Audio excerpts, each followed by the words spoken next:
Yo, I got them both right here. I drink this every day. I'm like no joke. And like I said, I did a sponsorship with them a couple days ago.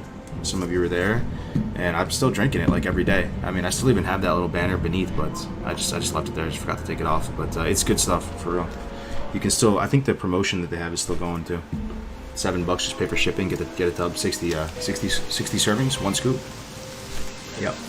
Anyway, what add-on is the camera? What's going on, Eric? It's the action camera.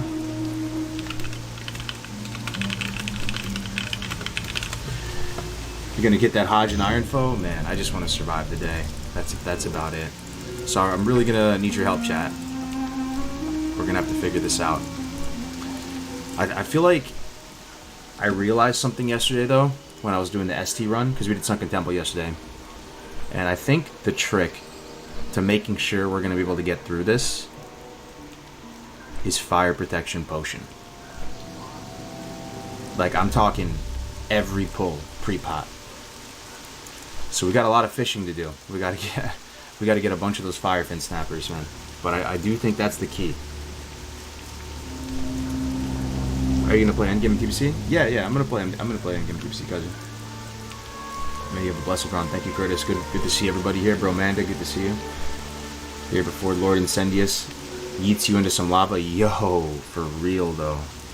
That's the stuff of nightmares. We have to really, like, we can't misplay it all. BRD, man. I mean, we've all run it a million times, but like some stuff hits hard in there. Like 60's dying BRD, right? And none of us are 60. Now, another thing I want to talk with you guys about is our priest is likely going to ding 60 early. So he's going to ding 60 probably in the first half of the dungeon. So what happens? I have no idea what happens. We've been talking about it all morning with the other mods to see what everybody's thoughts are on it. And I'll tell you what we've been... Yeah, look, I mean, the thread just keeps going and going. They're still talking about it. But pretty much, this is what the thinking is right now with hitting 60 in a dungeon. And some people feel strongly either way, so we're still feeling it out. But here's pretty much what the thinking is at this point. If you ding 60 in a dungeon, you did not complete the challenge until the dungeon concludes. Or you can immediately hearth, and as soon as you leave that instance ID and you're out, then you're done. You completed it, right? But it's not like if you ding 60 in the dungeon, you can now die in the dungeon over and over again, right? And you're just like running with the, because you know you're done with the challenge when you hit 60, right? So you actually haven't completed it until that resolves. That's our thinking on it right now. But I don't know if you guys have any better ideas here. But that's likely going to be the case for our priest. I told him about that this morning. He's on board and he's still down to run it. But yeah, I mean it's a possibility. Like if we wipe on Emperor or something, and he dies on Emperor, and he will be 60. Yeah, absolutely hate to see it, but that would be incomplete. Delete. Now some people were saying, you know, I don't think that's fair. Well, I mean, no one's like being mean-spirited about it, right? But some people were saying like, yo, are you gonna really have this man delete a level 60? But I just can't think of a better way of doing it, you know? Sorry about my dogs. What's the plan once you hit 60? What I'll probably roll a night elf, male night elf hunter. Otherwise, he could just sacrifice himself to save you guys, right? 60 to 60. Yeah, either way, he's on board. It's only going to apply to probably one person during the dungeon, which is the priest. So, and he's on board with it, so no one's really fighting it at this point. There's a chance we ding 60 today, guys. I mean, you see our XP right now, right? We still got some stuff in Winterspring to get done. Imagine ripping before it even starts. So I mean, just look at my map. I mean, this should get us to 60 if we get. I mean, to 59. Sorry. If we get all this done, the Owl Beast, the Ursas, the Yeti Horns. I guess this is the same quest as that. I don't feel comfortable doing the Frostmaw shards, all those elite giants. So I'll probably skip that. We still have some stuff in like Blasted Lands, Silithus. I'd be down to touch Silithus before I touch Plague Lands. And here's my thing. Here's my thing with Plague Lands. I don't think I can do Plague Lands. Why? Like why? Just think about it. Think about logistically going into Plague Lands. Tell me, like, if you can make the call, just kind of get on the same page as me, right? The reason why is that in order to open up the plague lands, you need to do that one quest by the Scarlet Tent. Now, I was fine risking it on my road to do that because we had Vanish, we had a Prep Vanish, we had a bunch of cooldowns to get us out of there. Warrior, no such luck, and we've already had multiple Warriors rip on that quest. They ranged pulled and tried to like separate one from the pack. There's no can do. They all come together. It's a bundle. It's a bundle package. So because I can't get down that Scarlet Tent quest, I don't think I can open up Plague Lands, and it just makes me not want to do Plague Lands. So I think we ding 59 here, and maybe we just start farming at fire pots. So these are the breadcrumbs to the Plague Lands, right? What can I do for you? Find the Pamela Red Path. It's possible I could do this quest. This quest wasn't that bad. I did it on my rogue. That's the one where you go and those ghosts spawn and you just kill a couple ghosts. It's not bad. At least the first quest isn't bad. Can I help you? Everlook report 2K just to go to Western Plaguelands at the Bulwark, or I'll take that. See you later. Greetings. Light Soap Chapel, 2K. For the Alliance. Might be worth. I think we got room in the quest log right now, so. The tent area can kill you 100%, dude. Those guys are incredibly strong. I think as a general rule of thumb, just like stay far away from the Scarlet dudes. Going into BRD so close to 60, yo, you and me both, brother. But I just think to myself, you know, we could ding 60 in the same way we did on the Rogue, which was doing some low-hanging fruit quests in the Plague Lands. That's pretty much how I ding 60 in my Rogue, right? I could do that again, but, yo, what am I scared of, man? Am I scared of dying? I mean, kinda, right? But I just have to realize that the journey is the destination in hardcore. And, you know, it could be a real missed opportunity to getting some more people into the community. More people might get excited by running BRD, like endgame content. I don't know. So, let's just say Grace talked me into it. I got what you need. I'm down. Be good. Another thing, too, is we respect Fury. I wanted to try it out, and I love it. I actually love it. Both two-handed and dual-wield is fun. And it made me realize that even if I didn't get Ice Barb Spear, we would still be fine, actually. The Thrash Blade and the Juno's Mercy that I got, because you can pretty much get this Juno's Mercy, I would say pretty consistently. I killed him 4 times and I got it. I got this yesterday off the rare spawn in Najara. Anyway, let's get started with this quest. We have Songflower taken, so let's start with not Ursius. Definitely not doing Urthius with these Moon Touched Owl Beasts. Fury is the bee's knees. What are you risking? You're risking your 59 levels you grinding. No, it's true, man. But at the end of the day, I could just level another one, you know. And no, I hear you, man. But I feel like I would I might regret it if I didn't do BRD. You know, but people are like, yo, you missed an opportunity to do like a really exciting dungeon. And BRD in a lot of people's minds is kind of the creme de la creme dungeon that defines, you know, the 1 to 60 experience. You get up to 60 and like Black Rock Depths is kind of like going into Mordor or something, you know. It's a very fitting scenario, a very fitting setting to ding 60, if you feel me. Like, it feels very epic, you know. Imagine moving through the Lyceum, you know, just it's kind of like a Lord of the Rings type adventure with hardcore if we go there and ding there. Alright, I got 10 Mongoose spots, by the way. You'll have to see that. We don't have to kill these guys, but I'll show you how Fury's working. Fury's working just phenomenally well. I'm loving Fury. It seems like it's not as much like crit damage. Like, you're not getting these real explosive, these really explosive bursts, but you have more sustain. I definitely feel the sustain. Another thing I was concerned about, I was like, yo, am I really going to use Bloodthirst with a 3-6, you know, with Ice Barb Spear? Like, I'm not going to get all the value of the charges. Yo, somehow you still get value from all the charges, because I think, like, right there I didn't, because I got some unlucky stuff, but you pretty much get value from all the charges, because your Whirlwind, I'm pretty sure, consumes it. I mean, yo, chime in here if I'm wrong on this, warrior mains out there. But your Whirlwind will consume it, you know, anything you hit him with will consume that Bloodthirst charge. So I'll look down, I'll be like, yo, alright, I only had 1 charge that I wasted, even with the Ice Barb Spear.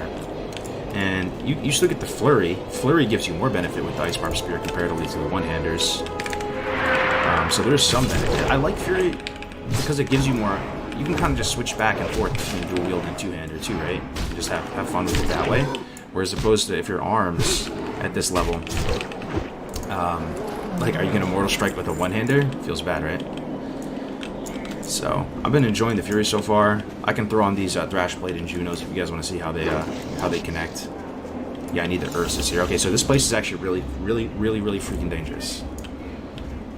It really is. So we have to come up with a system on how we can fish stuff out of here without dying, accounting for back spawns and still connecting with the mobs you need to connect with. So we need Shaman and Ursa. Let's take a look here. So Shaman are these the dark colored ones. The Ursas. Okay, there's a person in here. Nice. Scout around a little bit. Which ones are the Ursas? Den Watchers. These guys call for help. I don't know if I can take 2 of these Shamans as well. Especially as Fury, you have a bit less multi-target efficiency. Even this is like kind of spooky, going this deep in here. But I need to find the mobs you need to kill. Ursus. You know, Ursus up here. Ursa on the hill near the Yetis. So on the other side, up here. I was thinking about approaching this camp from up here. You know how, sometimes you'll have your raid group come up here. This might be the safest way. I can fish everything up here. I have the high ground. Believe it or not, like WoW's kind of realistic like that. Like the high ground actually is advantageous, right? Have more information. It's good. Yo, don't die, please. Thanks for days. Just said, yo, don't die, please. What happened? Did something happen?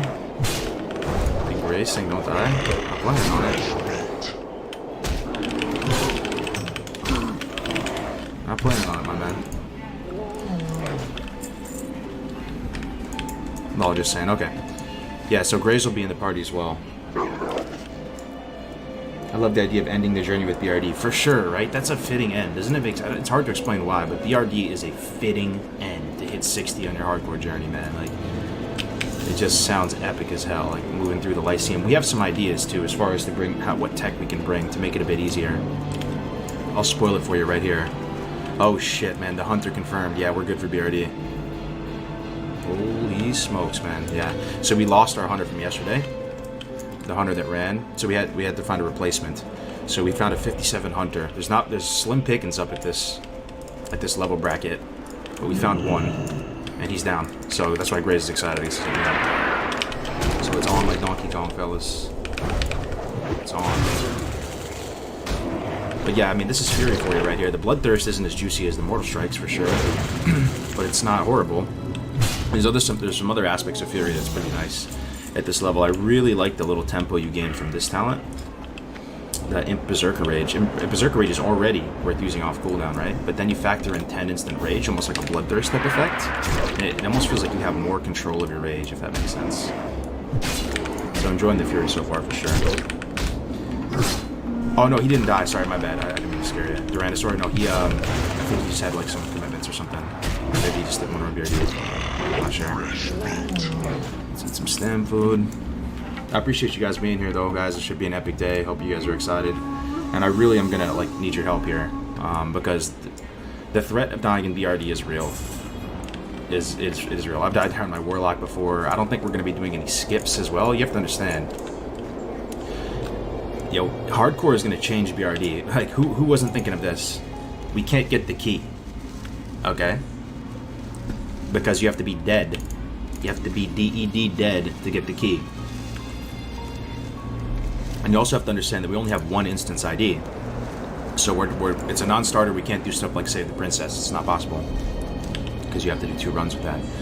So our best case scenario, our plan at this point to break down the doors is to get a Sephorium charge. I think you need 2 of them. Grace was talking about it on his stream yesterday. He's our engineer. Which, isn't it just so flavorful, too? From, like, just an RPG, Lord of the Rings type perspective. Like, you're relying on each other's professions to get through the dungeon. Hardcore is fucking sick like that, man.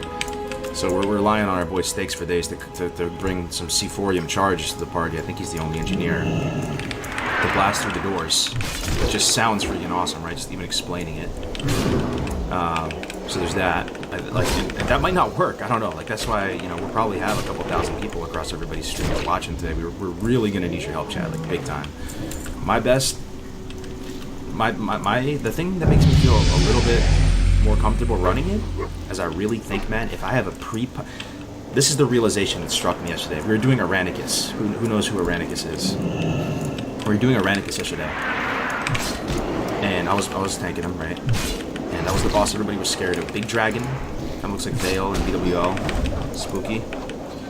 And I was nervous as hell, man. But I did know that he did a lot of nature damage, so I pre-popped a nature protection potion. I ended the fight against Ranicus with my nature protection potion still intact, and it barely looked like I took damage. It made me think, yo, if I have the correct protection potions for every pull, it's gonna make my effective HP so much higher, and I should be able to hang that, right? So some of the scariest things in BRD are what? Like, what scares you the most in BRD, guys? For me, some of those lava guys. The lava guys slap, right? So if you guys can think of any way to get maybe some fire resist, my thing is I'm gonna come with 20 fire protection potions. I have the flame sacks. That's the hard part. Maybe 25 fire protection potions to get through the BRD. I think that should go a really long way. Torch room. Yeah, oh shit, there's a fucking lava. Be careful. I can still die just out here, and that would be the most anticlimactic garbage room I ever right now. So let's be a little careful. Yeah, so our solution for the torch room, because we have no mages for the torch room. How do you guys feel about that? Lyceum, no mages. No mages. Just make sure that Grace is doing all the heals the whole run. Y'all got it? You weren't tanking the very... Oh, it was on the pet. Oh. But still, though, there's so much fire damage in BRD, right? Fire damage, torch room. Yeah, so our Uber's buff. Now we can't get into Uber's though. Fire resist debuff from Black Dark Spire. Yeah, we cleared SD. So yeah, our solution for the Lyceum, if you remember the Lyceum, if that doesn't ring a bell, it's the room that looks like Lord of the Rings. Remember in Lord of the Rings, they have to like run through Moria, you know, and there's all these things chasing them. There's like all these little Smeagol-ass looking demon things chasing them. It's that room. It's like a gauntlet event, right? And we don't have any AoE in the form of like a mage or something. I mean, we have some decent cleave as a warrior, whirlwind and stuff. But our solution for that is pretty much going to get the Ungoro bombs. I was telling everybody in the chat, we need to probably get 18 of them. So I still have like 6 or 7 in the bank, or maybe 10. So I need to go do another round out in Ungoro and get those. Those and fire pots will be probably the biggest consumes that we bring. Because those, they do more damage than a thorium bomb.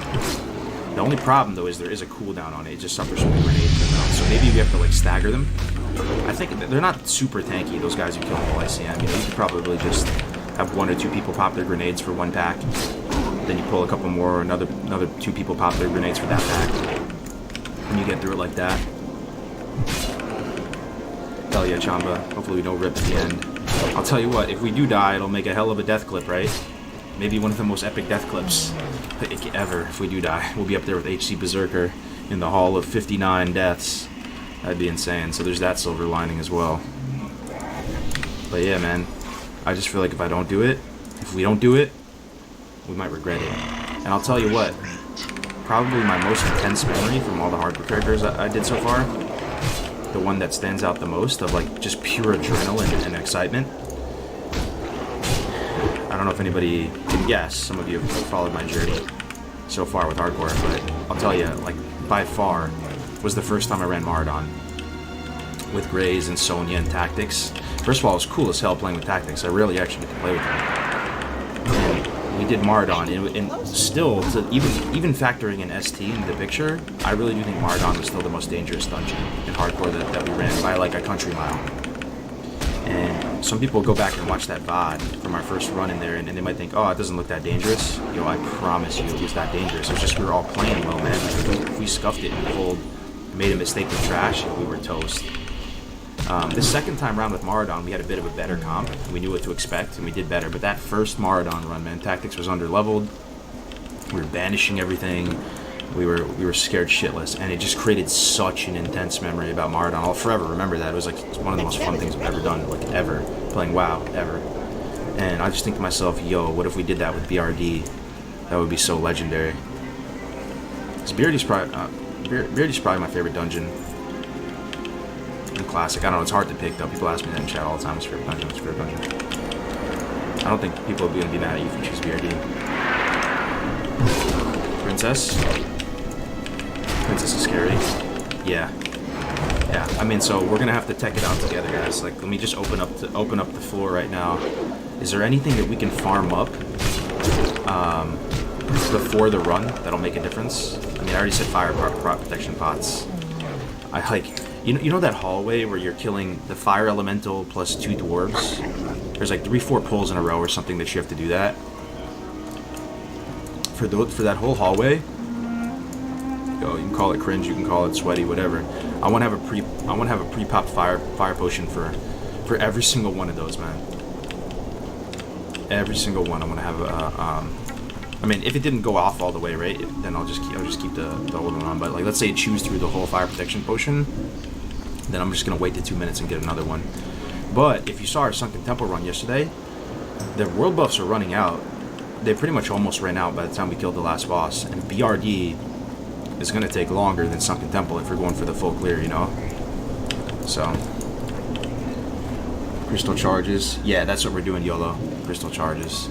And also, I was also saying that everybody should get the crystal restored as well. If they can. I mean, they may not have time. There's not that much time to farm. But if they could, that would at least give everybody the ability to off-heal. Because I was reading the tooltip on crystal restore, and it looks like you can target somebody with it, right? I mean, I could be wrong, but you know, chat if I'm wrong.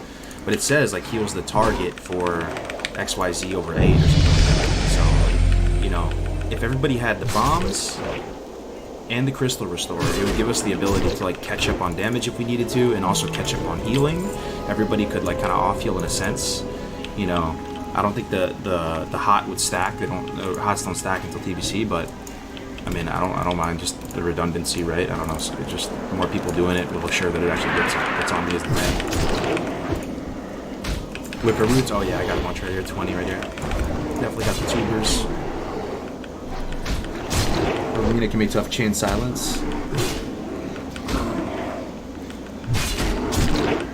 A way to deal with their disarm. Which mob's disarm in BRD? I'm trying to think. Disarm. It's got to be one of the dwarves, right? Oh, you know what? It's probably those. Oh fuck, man! I just realized. You know, on the floor where they have, I think they're like taskmasters or something. Yo, what are those dwarves that hit really hard for some reason? And there's a huge hallway of them, but they're so much stronger. Like the first half of BRD is kind of easy. It's that second half of BRD with the really hard hitting. Oh my god, I'm actually shook, dude, thinking about that. I actually totally forgot about those mobs. Holy shit. Man, I'm gonna need to bring out all the big guns for this. Yeah, is it Dragoons? Disarm. Are you doing all the bosses? We're gonna try. Well, I hear you, Clutch Boy. I mean, we're just trying to test it out because nobody's done it before. But I do think BRD could be different. I mean, I honestly hope it's a snooze fest, Clutch. Like, I know you guys want the content, but like, I do want to hit 60. Not a snooze fest, but I hope we cruise through it. Like, I was happy with the ST run. You know, we had a plan and we executed on the plan. And Vanilla WoW is the type of game that, you know, even when you're raiding, like the raid looks fine until you're dead. Like things go from 100 to 0 in a couple seconds, right? It just snowballs out of control. So you never know how close you were to wiping. I mean, I almost fell in the damn hole yesterday in ST. But I don't think we're going in over leveled with BRD, right? BRD's like end game, man. You can go in there at 60 and still die. I've died in there many times.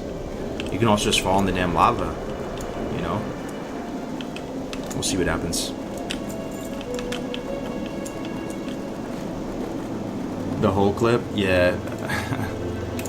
You can watch it on the YouTube bot. It's like the top comment. I don't think it's a Twitch clip. Only the YouTube folks pointed it out. But I almost kind of fell in the hole in Sunken Temple that would have one-shotted me yesterday. In my defense, I think I saw the hole. I just didn't make the connection that it was an instant kill. So I saw it and I like set myself so like I wouldn't fall in it. Like I saw it to the right and I'm like, oh, I'm just walk this way. And then once I was set, I put it on auto run and I looked over to the chat. But even still, it was so stupid because if I fell in that, I would have been toast instantly. Twin Imps can 100 to 0 you. Twin Imps? What do you mean, the princess and the emperor in less than 2 seconds?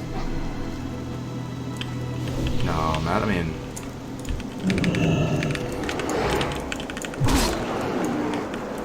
fuck, man. Well, we'll do our best. We'll do our damnedest. We're either ripping or let's play our best game. So yeah, we're definitely gonna respec Prot, by the way, when the time comes. I'm just fury because I tried grinding his Prot because I always wondered, you know how you always think, yo, Shield Slam doesn't look that bad damage-wise, you know, maybe it'd be fine to level Prot. Yo, I tried it. I couldn't last more than 15 minutes, dude. It was so rough, dude. It was so rough leveling his Prot. Do not recommend, because yeah, you take way less damage for sure, but the fight just lasts like 3 times longer, so you end up kind of just taking the same amount of damage anyway. And the longer you're in combat, the longer you're in danger, right? So it's almost safer to just go in there and precisely kill one mob at a time and get in, get out. I found myself like with mobs running away and I wasn't able to secure the kill on them. We need a shaman. We're done with the Ursas. Same group, except the hunter is being replaced with another hunter. He didn't. I think he just wasn't in his schedule today to do it. I think he had a prior commitment or something, or maybe he didn't want to do it. But we have another hunter, so it's the same comp. We're just replacing the hunter. I'm not a viewer. I promise I do not want you to die, but just feel so debated by, oh my god, going to be so hard. Yeah, I mean, we're just trying to prepare for the worst, bro. That's even how it is, like, in real life. I'm kind of like a low-key prepper and stuff. You always want to be prepared, over-prepared, and have a plan. And it's not that it's oh so hard. This is one thing that Gray's pointed out in a pretty eloquent way. It's not that it's going to be so hard where I think we're going to wipe necessarily, but in hardcore, even one casualty is a disaster. It's a fucking disaster. So that's kind of where the difficulty, we're speaking towards that, man. A lot of the time, not necessarily an entire 5-man group wipe. When we're talking about the difficulty of dungeon, we're literally viewing it through the lens of, is one person going to die? That's one too many people. But we'll have to see. Maybe it's a cakewalk, hopefully. Take your time, whip that ass, yeah. Do our best, guys. So Emperor. Is Emperor... I think we're going to get through the Lyceum. Let me just share with you my genuine anxieties on this. So I'm trying to envision BRD. The big circle room in the start, no problem. I think we're going to breeze through that. Know all the pulls at the back of our hand. No problem. I think we'll get through that first room. We're going to use the C4ium charge, blast through the west gate. That's where it gets a little spicy. Because we're dealing with people that aren't 60, so you could be pulling stuff.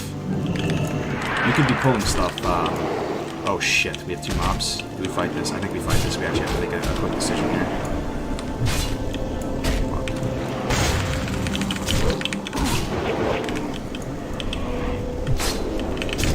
Execute off. Alright, yeah, see, this place is spooky, man. I fucking fat fingered something there too. Thank god there's a guy out there. Appreciate it. Is it an undead? Undead warrior? Oh, appreciate it. So one thing about Fury... I'm gonna zoom out just a touch. One thing about Fury, man, is you don't want to fight 2 mobs when you go Fury. That's like the biggest drawback for me of going Fury. I like the damage, single target damage is really high. But when you're arms, I would have felt totally fine in that situation, just fighting 2 mobs. It would have been totally fine, right? But it's Fury, you feel fucking terrified, man. Because there's no sweeping strikes, there's no cleave really. Aside from maybe a little splash damage with the whirlwind. Oh, you guys want to see how dual wield works? Dual wield Fury at this level? Compared to Ice Barb Spear? It's not bad. It really is not bad. I'll throw them on for a second. You can absolutely kill 2 mobs of Fury. For sure, man. I mean, it's just a little bit tighter, right? And it's a little out of my comfort zone there, so, you know, you escalate. The risk assessment goes up a lot. I mean, I've leveled like 50-something levels as arms, right? So I just feel like out of my element a bit. I'll throw on these one-handers, and you can judge to see if you think they're pretty good.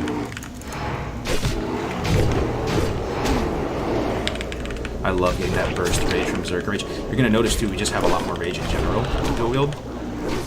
You can still get your overpowers with arms. That guy's pretty chunky, man. Alright, I killed him. Looking for the shamans. Let's re-up food. Food, grapes. You love CC Mage, you want self-sustained Warlock? IMO the bar in BRD has the highest risk of wiping. If you aggro the drunken dwarves in there with the bad cleave multi-shot, holy shit, man. That is kind of terrifying. BRD has some high scuff potential, man. I'm telling you, dude. The more and more I think about it, I'm getting nervous. Stuff hits hard in BRD, dude. But all the damage you take in BRD is fire, right? Is there any shadow damage in BRD, guys? Might be, right? There's got to be something that shadow wolves in there. Just thinking. Fire protection potions. If I'm sweaty enough to farm up like 20 of them, like legit 20 of them, I have the flame sacks to do it. If I farm up 20 fire protection potions, that's gonna increase like my effective HP by like 2k like every pull. You know, I'll have more HP and shit than like a tank because there's so much fire damage in BRD. There's fire casters, there's fire elementals, there's fire novas, there's what else fire damage is in there? Ghost orbs. I don't think the ghost orbs are hard, right? I actually never had a problem with those personally. Oh, this is a lot of mobs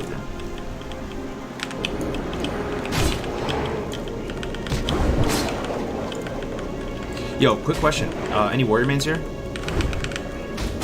Actually, I have something I wanted to ask. So I have a 3/6 weapon, Ice Barb Spear. This weapon is in a class of its own at this level. It's like ridiculously statted. So, and in Fury, if I'm going Fury 2-hander, which is weird, I would prefer to go Fury 1-hander, but my thought process is just these weapons, they're good, but they just can't compete with the IBS. The IBS is just in a class of its own, in a league of its own. So if you did, for some bizarre reason, find yourself Fury 2-hander, is Whirlwind prio over Bloodthirst? It's cheaper, and I feel like it probably does more damage, right? Because it deals weapon damage, right? Because Bloodthirst isn't weapon damage. Bloodthirst is basically it's a function of your attack power. So it's kind of weird to think that Whirlwind would be prio, because you generally prio like Mortal Strike and Arms. But I think in this particular circumstance, you might want to prio Whirlwind. Cheaper weapon damage versus not weapon damage. I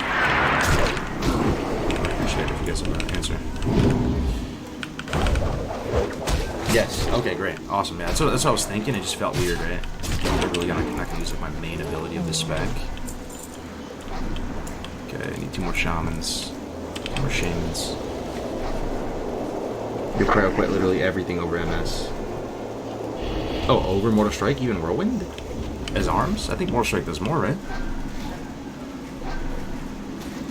I feel like it hits harder. That could be a feeling type of thing, but it felt like Mortal Strike hit way harder than Whirlwind. One nature pot for Golem Lord. Yo, big brain, big brain. Golem Lord. What kind of nature damage is Golem? Oh, the Chain Lightning, my guy, dude. That's actually a really dangerous part. Yo, I love you. Who said that? Who actually said that, dude? Relevance. Thank you, man. Yo, if you guys can think of that, if you can think of anything like that, like any kind of weird damage that you take in BRD, like a nature damage or a shadow damage, even holy damage. Yo, you know there's a holy protection potion? Deadass. You can buy it in the Crossroads of all places. Like there's no holy damage for miles. But I bought mine in the Crossroads, so I have a holy. If there's some holy damage, yo, what the hell, right? Pre-pop it.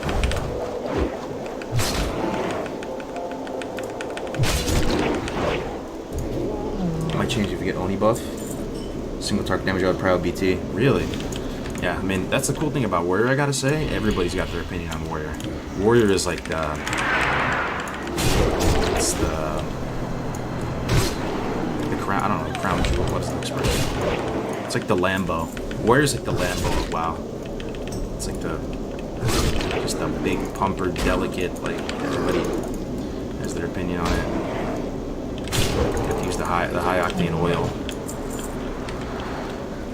Alright, what are we looking for? Still 1 shaman? 1 shaman, 2 shamans? Let's see. Oh, I also have this, by the way, guys. I'm going to turn this in. I think this is kind of big brain. What do you guys think about this? I'm going to turn this in, get the buff, 25 stam from this, the Blasted Lands, and then I get another one. So I get 2 hours of it instead of 1 hour. I completed it, but I'm just not turning it in until we're right about to run it. Because it's going to take a while on BRD. So I'll have 25 more stam. With that, then I'm also going to have, everything else, so. There's a way to uncap the 20-yard nameplates being shown. There was, but I think Blizzard fixed it. Okay, last 2 shamans are right here. You think we can take them? 2 of them? Yo, what He's chilly. There's not really any kite in these. I think it's safer to fight him in place. Fire water. Oh, I should save fire water for tonight. Fuck. Fuck, that was so stupid. That was so dumb. It's just 2 mobs. Oh, I should be fine. Can I pull rage on anything? Just 2 mobs, man. We can handle it, right? Just 2 mobs. Do I have nature protection potion on me?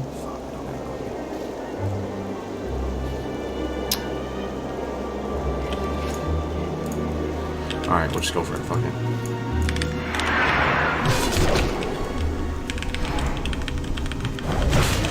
Potions, man. I'm just gonna use it super early. Look how strong they are, dude. I really have to keep the heal. That's the most important part. Dodge, take it, execute. Nice. Okay, we're good. I have a healing pot too. He's running out of mana. 45%. Check anything's behind me. 34%. Fuck. Not pushing just in case. I forgot that blood. Berserker Rage triggers the global cooldown, so you can't Berserker Rage and pummel. Scuff. Okay. Alright, we're good though. Get out of this nightmare. One thing down. Prestige Yeti horns. That's what's next. Even just 2 mobs, that's the warrior life. Even with IBS, all things, man. Maybe I should have popped Death Wish on the last one. There was 1 left. I just didn't want to pop Death Wish because there was 2 of them. I felt like I was going to be taking some massive burst damage.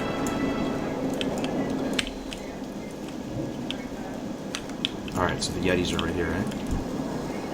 Oh, these don't drop the horns.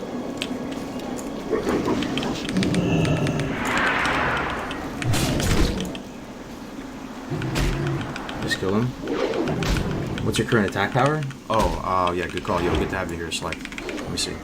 My current attack power is 864 right now. That's with no battle shout. With battle shout, 922.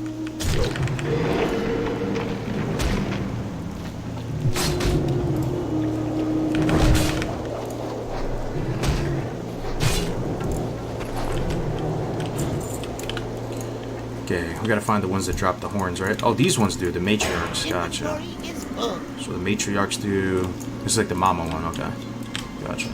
They might have some weird ability though, it might call for help, right? I feel like the mama would like call for help. You guys are pretty chunky too. See if it has any RP when it gets low.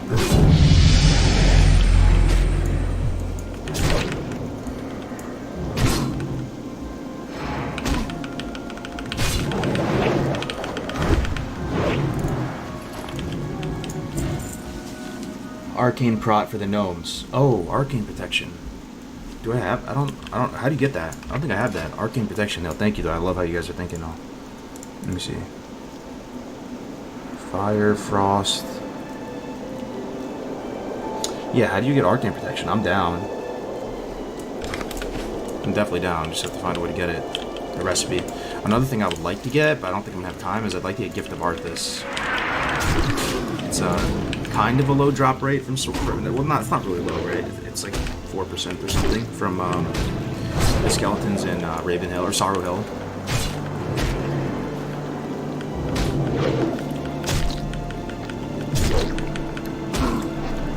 Yeah, we're still on Blood Cell. Yep. Oil of Immolation. Yeah, I got that too. I got a bunch of it. There was a lot of Fire Bloom in Blasted Lands. So I was able to restock on it, but I actually am missing Gold Thorn now. But Gold Thorn's easy to get; it's just around like the mountains, or the edges of the map.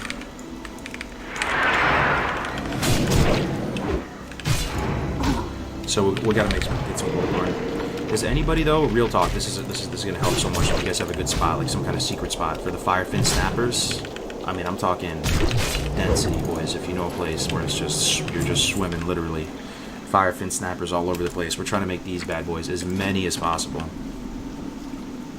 The #1 consumable of the night will be from this right here. 975 to 1625. I want to have these for like every pull. I have a ton of flame sacks. I have a bazillion of them, like 25, 30. But I need the fire oils, and to make the fire oils, you need this firefin snapper. So if anybody's got the plug, much appreciated. STV on the coast. Really? STV, huh? On the, so is it an ocean fish or is it a river fish? Anybody know? Dust swallow. Yeah, the frost oil is not going to matter though, just because it takes the place of wind fury. Oh, there we go, we got one. Like, I made that mistake yesterday. I put on the oil, and the chat was yelling at me. They're like, yo, you just cucked yourself on the wind fury. So I'm not going to do it anymore. Thankfully I had another weapon on me though. Ocean fish. Gotcha. Any salt water. Gotcha, gotcha. So you're saying dust swallow, STV. We'll try to line it up with a place that I need to go for something else as well. Is there a place that would have it near Ungoro? What about Tannerus? Does Tannerus have Firefin? Because I have to go to Ungoro to get the crystals. We're going to 100% have to do that. Firefin near Ungoro, guys. Challenge. But yeah, I feel like the thing about Tannerus is just nice too, is I could get the eels in Tannerus, right? I need the eels for the armor bots. If they have it. Tannerus Coast has it? Okay, big. So we'll do a big we'll stay productive in that region. We'll get Firefin. We'll get the eels. And then we'll go get crystals in Ungoro. Need some more berries. Seen pools in Desolus. Oh yeah, Desolus is pretty close too. I have to go to TB anyway to turn in some Ungoro dirt. Feralus. Are you going to be the first 60 warrior? No. There's been a couple. I think there's been 2 or 3. Maybe even 4 at this point. I'm not sure. I feel like there's been 3. I think of Idle Time, HC Berserker. And I feel like there's another one. I'm trying to forget. You can check on the Hall of Legends. Oh, if anybody, by the way, this is my hourly plug of the community. If this looks like fun, it really is a lot of fun. It is almost too much fun. You almost have to be careful. This actually might mess your productivity up. It's kind of fun. The hardcore community. If you want to get involved, anybody can. There's no barriers to entry or anything like that. So just type in !HC. It'll take you to our community website. We have a leaderboard there. All the rules are there. All the stream assets that you see on here. If you want to use it for your stream. Scroll of Stamina. I might as well use this. I'm gonna have for the dungeon run. Okay. Yeah, !HC will take you to our site. Link you to the Discord. Show all the guilds. Merch stores there. You know, we do a weekly show that Winky runs called F's in the Chat. They review all the weekly community death clips and highlights. It's really a lot of fun. And, you know, we have a bit of a content drought here before Shadowlands comes out, Nax comes out, so it's the perfect time if you want to get involved. We have a Duo Cup coming up on the 14th as well. Hardcore Community Cup number 5. We've done 5 of these, 4 of these already. Hard to believe. It's a duo level tournament, 8 hours. Sign up for that on the site as well. Yo, Jerome's in the house. What up, dude? Good to see you.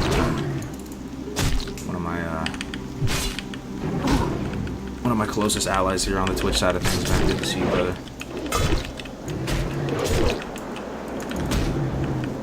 Was that a Black Lotus there near the Yeti Cave? I think it was an ice cap, bro. I'll go back and check though. Back here. That would be nice to get a Black Lotus. Any kind of weird tech you can think of, though, to help us tonight. Oh, okay. So thank you for the Firefin recommendations. Is there any shadow damage in BRD? Let's think along those lines. Anything come to mind? Thinking of all the bosses in there. Trying to think of some. The only one I can think of is the dwarf. Yeah, this is Ice Cap. The only one I can think of is the ghost dwarves. You know, they come out as like a gauntlet. I think they shoot shadow bolts at you, but they're so easy to just kick it. So I'm not even worried about that. I'm thinking about like maybe like what is Emperor's abilities? To be honest, I've done Emperor a bazillion times. I don't even know. You just have to. It just kind of hits hard. That's the thing about Emperor.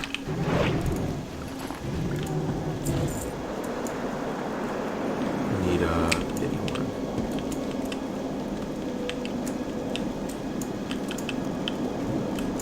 these mama ones up. The 7. Yeah, the 7. Any other shadow damage though?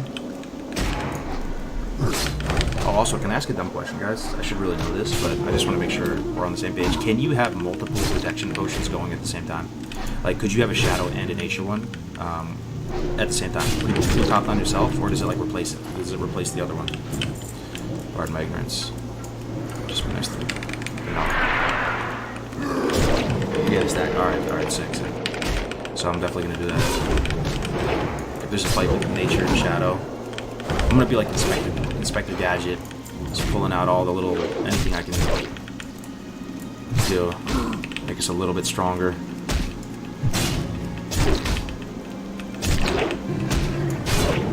So what do you guys think the hardest thing in BRD is gonna be though? Or the thing that has the highest likelihood to kill one person? There's that room with the golem and the bar too. That golem hits really hard. I forgot the name of that boss, but I think we can we skip that whole area too? Can't you just skip? No, yeah, I think you actually have to kill the golem, right? No, you can skip the golem. Pretty sure. Yeah, I'm pretty sure you can skip the golem. I'll skip that. Also, the trash right after that room, when you come out and you hook left, that trash is spooky. Everybody, it can go south quick. And also, I wonder if there's any reset spots in BRD. Because there's no running out of the dungeon once you're really deep in there. It'd be nice to know about some strats.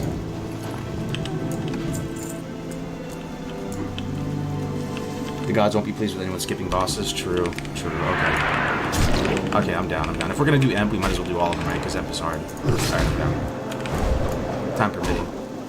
Yeah, that's true. We'll probably try them all.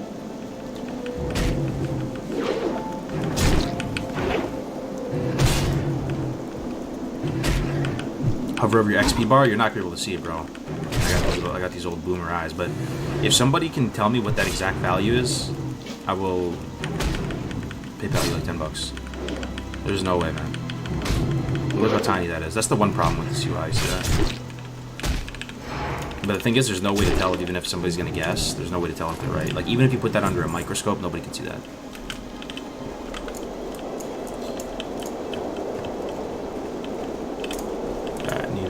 Food, yes, love food. We gotta find another spawn for these mama ones, dude. I think we need to go deeper, like up. We need to go up by that cave. There's a reset spot on the ledge as you jump into the arena. Jump down into the arena? Or you're saying up by the, like, the bleachers? Yo, the arena bosses are kind of scary too. Everything in BRD is kind of scary, man. You can die on those, man. Like what's the scariest arena boss? The bat with the silences, man. That could be. Yo, that's just the stuff of nightmares. Healers get silenced. Or also, there's that one guy who just hits really hard. He's like a Worgen or something. You have to understand, I'm not level 60. I don't have the best gear. I just got greens, guys. Level 59 tank and greens. With that.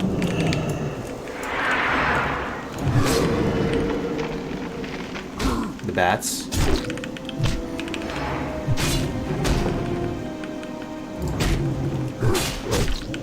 One more level. Oh yeah. And one more level in a dungeon. Because like there's no going back on it now. Yo, so you know the one thing that's gonna be like really feels bad though? Is if the Sephorium charge strat doesn't work.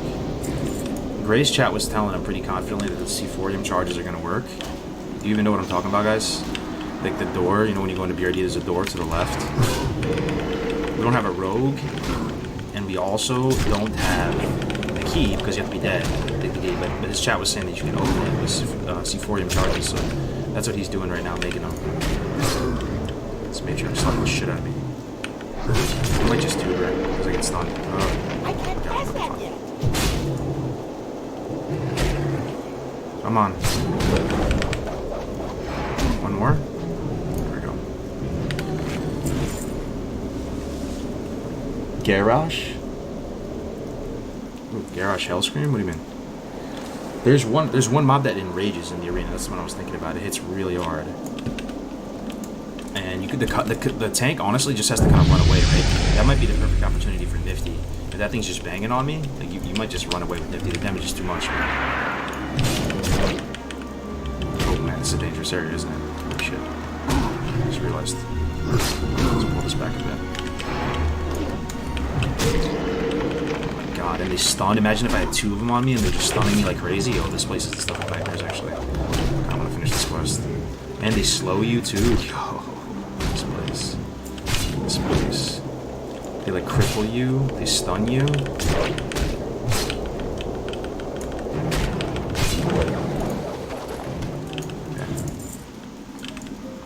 I didn't even see any of the mama ones in there either. Let me check again.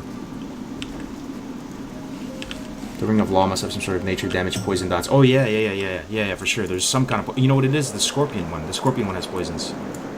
100%. I can remove 1 poison with the anti-venom. Alright, there's 1 mama in there, but I think it might chain with this dude up front. That's worth a shot. If the one behind it pulls, I'll just run the fuck away. Let's see. No, we're good. Fresh meat.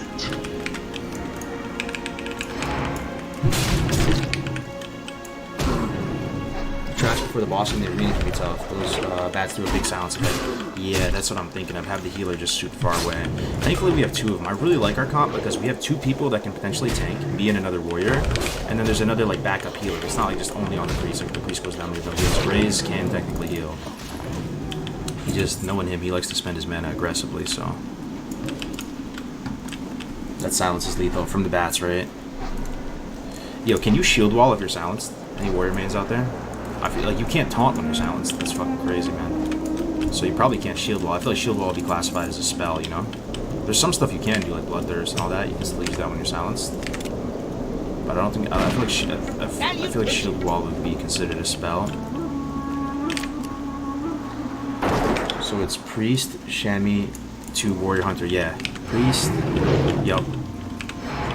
Yep, 2 warrior hunter, priest, Shami. So like, yeah, it's kind of a trash comp for the Lyceum, but we're all gonna have the Oro bombs, hopefully.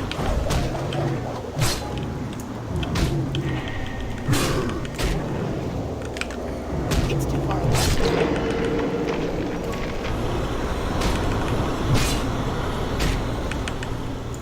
Fighting the Patriarchs now. Are you going with the same group? The Hunter's going to be replaced. He couldn't make it. He said scheduling. So he just wasn't down to risk it for the biscuit and BRD.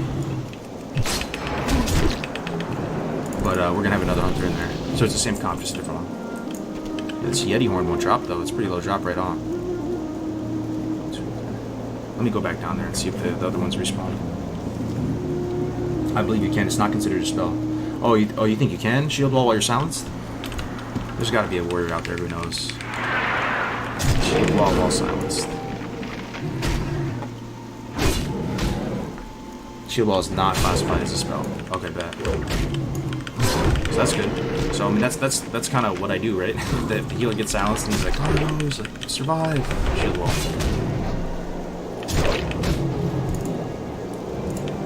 Is that a mama? That's a mama right there. Mama. Not a mama, but kind of close. You know the other thing I really like about Fury, man? Death Wish is a cooldown. It's kind of short, and it's not like that important. It's a damage steroid. Like you just pop it willy-nilly. Like you just pop it to get value from it every 3 minutes. You know, because it's not really like a survivability cooldown. It's an offensive cooldown. So you know, I like it. I just find myself using Death Wish a lot, pretty much off cooldown. Death Wish is life. Yeah, I like the flurry too. The flurry is so nice. Yeah. To be honest, I honestly thought 2-hand Fury was trash. It might be trash, but just given my situation, you know, with IBS, it's the play right now. I'm liking him. I'm liking him more than I thought I would. Definitely feel the sustain. I'm eating less. Series. Death Wish right there. Taunt is classified as a shout though, so you can't taunt under a silence. Gotcha. So it seems like most people are on the same page. You can't shoot while under a silence, which is nice. Nice to know.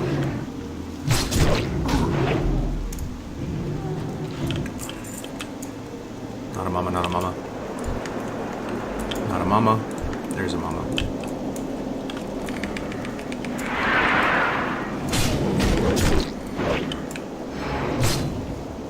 Don't forget about the priest using mind control some mobs. They can buff the group. Oh, in BRD? Which mobs in BRD can be mind controlled? That's, like, these are the comments I really appreciate. Is there something in BRD we can use? I mean, I know about the, like, you know, the Spire one where you can get the fire resist, but we can't even break through that door. We don't have the key. There's no like bomb that can break through that door.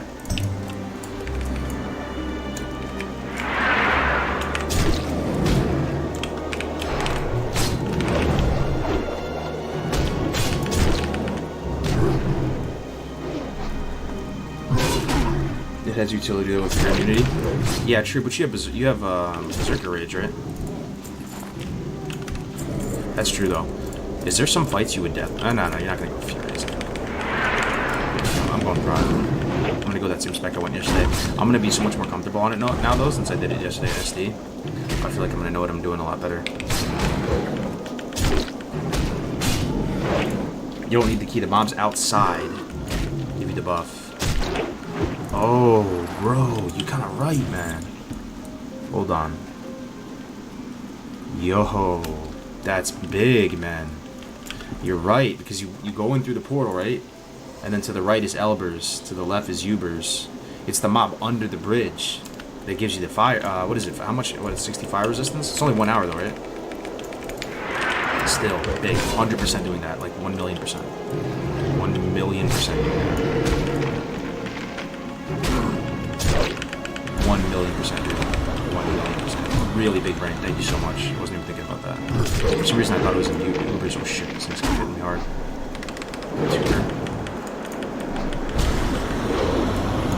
Oh, these page arcs though, man. I feel kind of safe though. I still have 2 things to heal me: Lifestone and the Mage Healing Pot. Oh, by the way, for those of you just tuning into the stream, your boy here has 2 epics. 2 epics.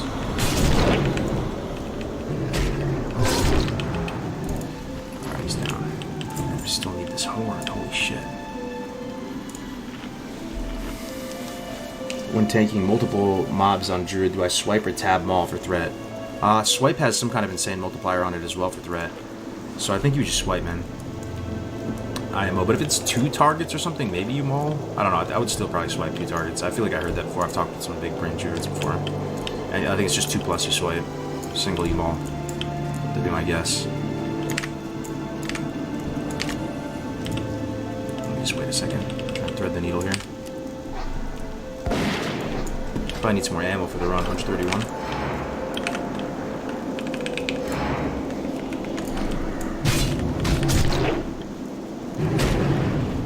Setting blessed vibes for the big drops in BRD. Bro, I'm not even worried about the drops. I just want to survive, man.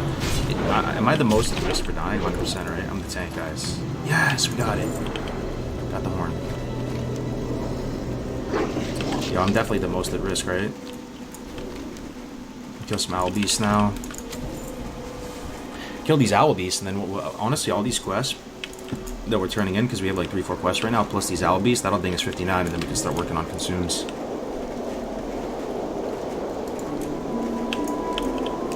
Epic. Yeah, I got a Lifestone, as you can see right here. Dropped an Angoro. Right there. It's actually good in hardcore. It's got, you know, a lot of people would consider this as a shitty epic, but in hardcore, it's amazing for warrior, dude. This is another thing that can heal me. It doesn't share cooldown with tuber. It doesn't share cooldown with potion. And probably out of all the classes, I'll probably get the best benefit out of this HP 5 component, right? Because I'm constantly taking damage of the face tank, everything. And 10 HP 5, that's the amount of HP 5 you get. That's more than the amount of HP 5 you get through an unbuffed diamond flask. So, Moon touched Owl Beast down here, okay. That spell isn't ready yet.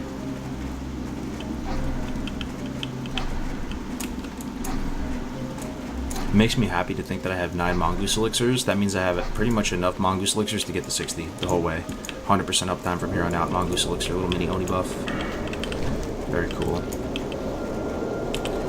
Would you say it's possible to complete the hardcore challenges in Naked Warrior? I think it's possible. Yeah, but I mean, it's going to take a very long time. You're going to have to kill at some point through the 30 to... No, I mean, it's going to take forever. You'd have to kill like just mobs that technically give you XP and just chip away at it over the course of months. So I would be genuinely impressed if someone did it. It would be insane. I don't know why you want to put yourself through that, though, to be honest. Because the whole thing about the hardcore challenge, I mean, everybody has their own fun in their different ways, right? But one of the things about the hardcore challenge, which I think is part of the magic behind it, is it kind of just makes you,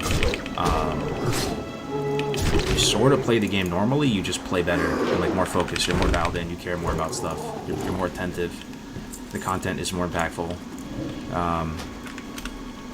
right, like, you still get to do everything you would kind of do normally if you're just playing the game normally, so, you know, there's not too many restrictions. Like, it feels bad when you're not able to use gear, or not able to use talents, or not able to use whatever for a lot of people. But hardcore just kind of holy fuck, this is a fucking goddamn death trap. Hold on, we need to assess this place. I don't like it, boys. Let me approach from a different angle here. I like how I can escape up here, though. This is nice to know. Just come up this little ridge line. Let's look at it from a different perspective. Oh another owl piece there.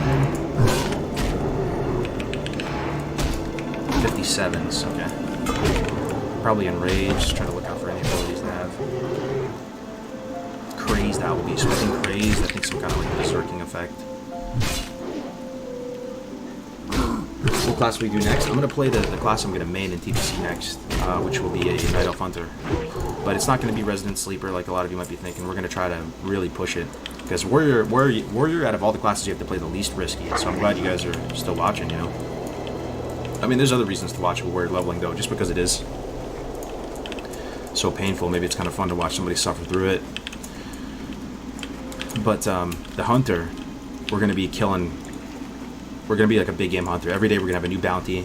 Pick some really high-level target, elite target, and we're going to kill it. It's going to be fun every day. It's going to be we're going to be pushing the envelope. I honestly want to try to solo dungeons, too. Solo.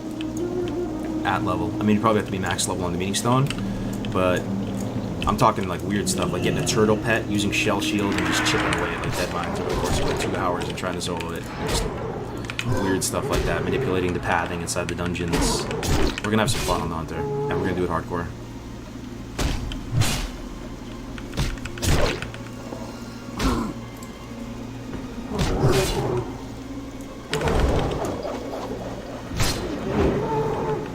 Maul has insane threat multiplier.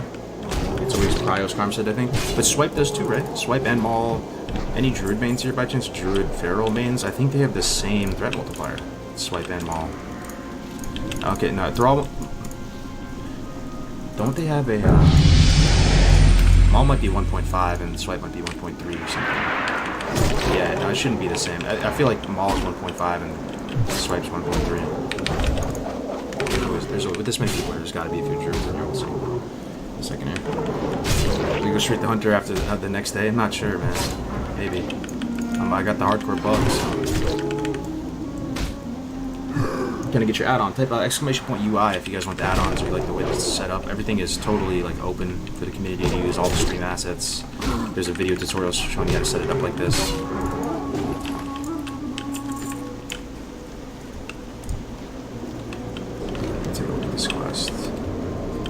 Wild Guardians, touchdown beasts. So, let's take a look at this place. There's a fucking Alliance NPC here. Does it aggro on you though, is the question.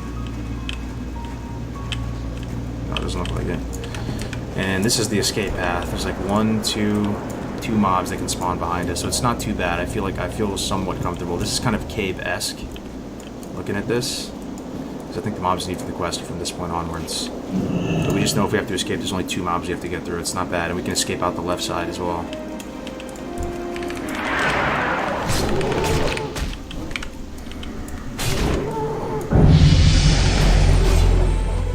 That's still recharging. You're 1 level away from being the... Oh, they arcane, they moonfire you. Arcane damage. I'm not worried about that ability if that's all they got. Berserk Owl Beast? What the hell is that? This one really strong? Berserk Owl Beast?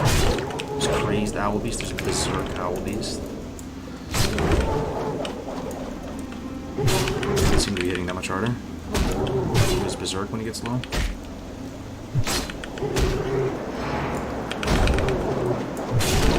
I really like the cheap execute on Fury too. Like I really like it.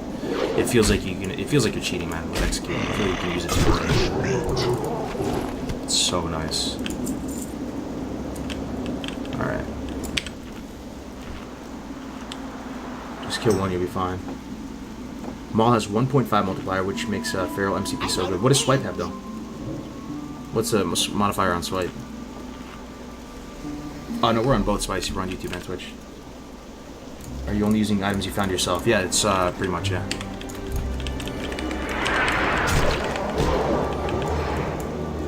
Hey, Krogers, I'm really itching to play this game. Your gameplay is really good for my wallet since I don't have to buy it. Oh, yeah, man. Best game of all time.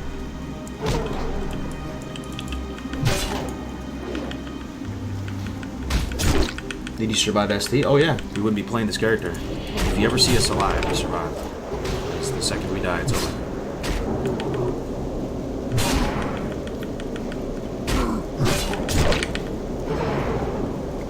Today, it's possible. We'll have to see. I feel like it's gonna be 60 tomorrow, if I had to guess. Because let me see how much time we have until the run. We have 5 hours and 7 minutes until the run. So how far can we get in 5 hours and 7 minutes? A lot of that 5 hours, 7 minutes is going to be preparing for the run and getting consumables. But a full BRD run with quests, how much, I mean, does that give you, how much of a level do you guys think that gives you? We can't do all the quests though. Princess stuff we can't do because it takes another reset. We can do the Overmaster Pyron, what chain, so we can go kill him, go back, turn it in, come back.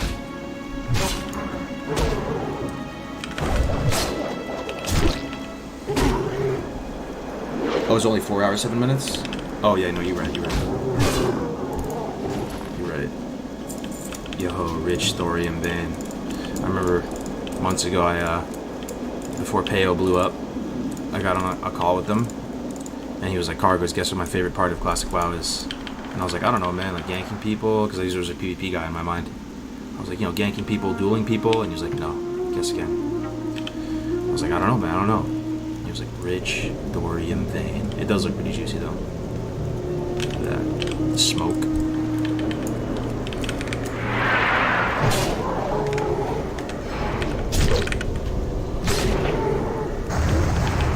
I don't know if that's still his favorite part of the game. Oh, I missed the big sub. No way. Check my words. That's the stuff of nightmares for a streamer, man. Thank you for letting me know. Oh, Ghost TLR for 20 months, dude. Holy shit, that's pretty much my entire streaming career, dude. Thank you very much, bro. Really appreciate it. Welcome back. 20 months. You're an absolute unit at the Hardcore Challenge. I do appreciate it.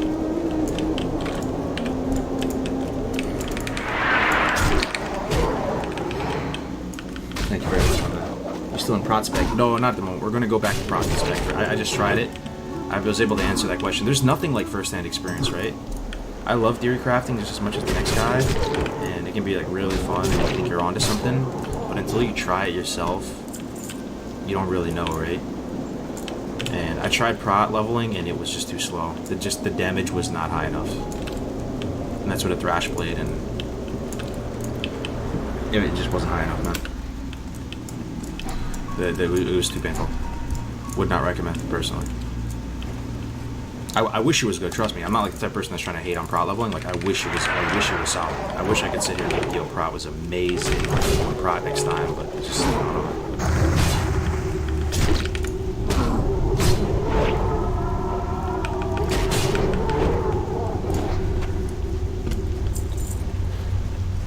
4 hours, 7 minutes if it's EST. It is EST. 4 hours. It's about to be 1. Oh, you're right. Yeah, we don't have much time then. Holy shit. 4 hours, 7 minutes. It's gonna be like yesterday, man. We just didn't have enough time to get ready for SD. Couldn't even complete the warrior quest. We still need to pick up all the BRD quests. We need to make a bunch of fire resist potions are the priority, right? Can we get our like priorities straight, guys? What's the single highest impact thing I can do? I feel like it's getting fire protection potions. Oh fuck, one of them. I have like 5 of them right now. I think like 20. That should be enough for the BRD run. I don't think there's anything more impactful than that. Because that's given me like, what, you know, 1,700 more health every single spicy pull with fire involved.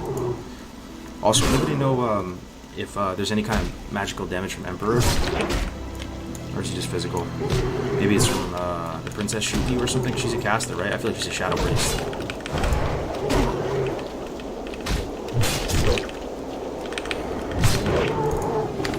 What's your plan after hitting 60 on the Warrior? I'm gonna make a Night Elf Hunter, and that's gonna be the character I play in TBC. Do you have any armor buffs going on? I do. I need to get some more though. I got 3 hours worth, which should be enough, right? I mean, even this right now, this is why it's kind of a low priority. I mean, how long do you think a full BRD is going to take with people really dialed in and focused? We're going to have world buffs, not all of them, but we'll have ZG and, well, maybe not even ZG. We might just have Oni buff. But I'll have this Elixir of Superior Defense. I got 3 of them, 450 armor from that, and I'll have another 200 armor from the Oni Angoro Crystal. So that's 650 armor I'll have from Consumables. Why Night Elf instead of Dwarf? I people ask me that every day. It's, believe it or not, man, I just think Dwarves look I think Dwarves look weird in space. It's not even for like the min-max of how much, I mean, they have higher base agility, about a gem's worth, but I just think Dwarves stand out of all the races, and I love Dwarves, man. They've grown on me a lot over the years, but they stand out of all the races that look just awkward in like a space game, space environment. You see, Night Elves, they got that kind of, you know, supernatural look to them, glowing eyes and stuff. They're making multi-boxing an actionable offense. That is music to my ears, man. I felt bad talking about multi-boxing, man, because I was going to broken practice where, like, we get it, Cargo, shut up, you're just a boomer, it's never going to happen, nobody doesn't care. Multi-boxing has always been a thing in WoW since the very beginning. So, I've been saying that for months now. So it made me really happy hearing about that. It shows that Blizzard made a decision that makes them less money, you know? That might be, like, the only decision I can think of that they did that, right? Or it just seems like they're making a decision for the good of the game, it has nothing to do with money. I'd love to see it. I'm pretty stoked about that. I think TBC's looking good with that there, man. Maybe these add-ons just hit an exclamation point UI, my man.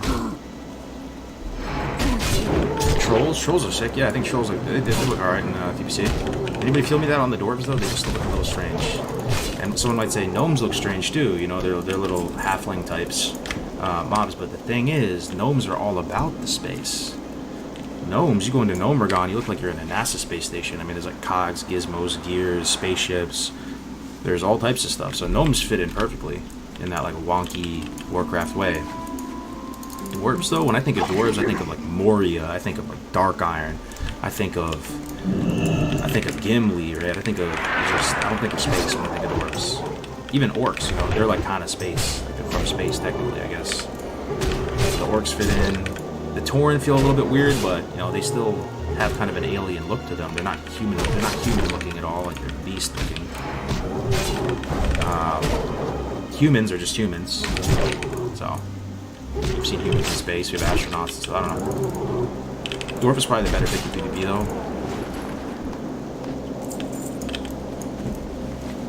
And there's no way in hell I'm rolling the Draenei out there.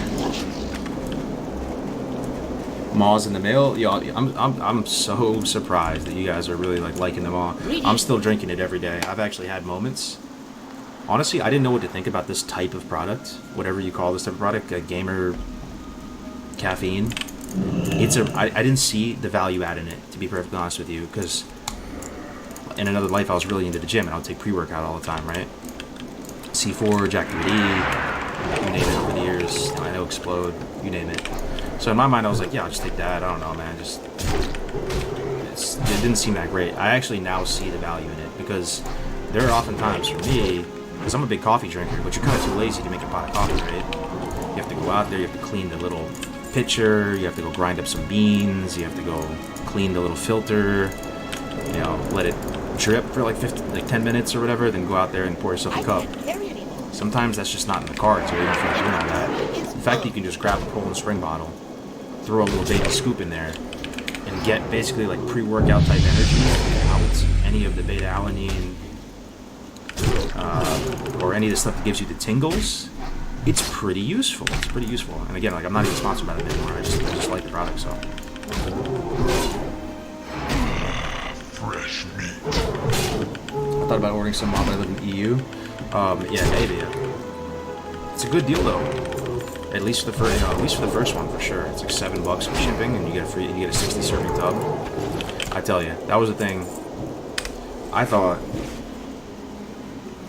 there is no way in hell that little scoop would have been one serving. That it was going to be like a 2-3 scoop type of product. It's a 1 scoop type of product. Believe me. 1 scoop, and you feel it. You feel like Dave Chappelle in that skit. You feel the buzz.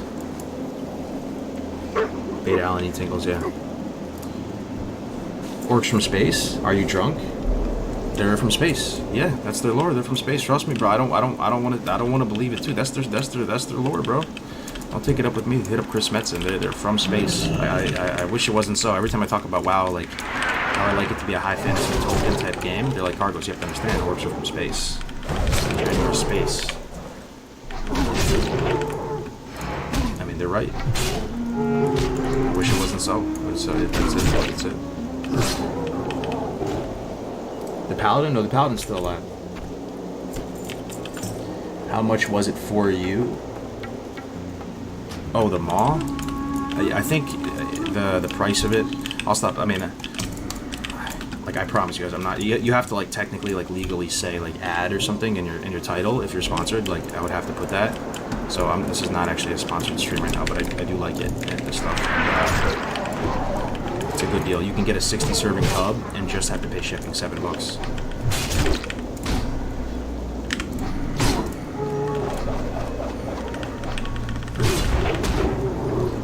Gotta get that Pally to 60 so we don't stop asking. Yeah. It's 47 right now. It's not that far.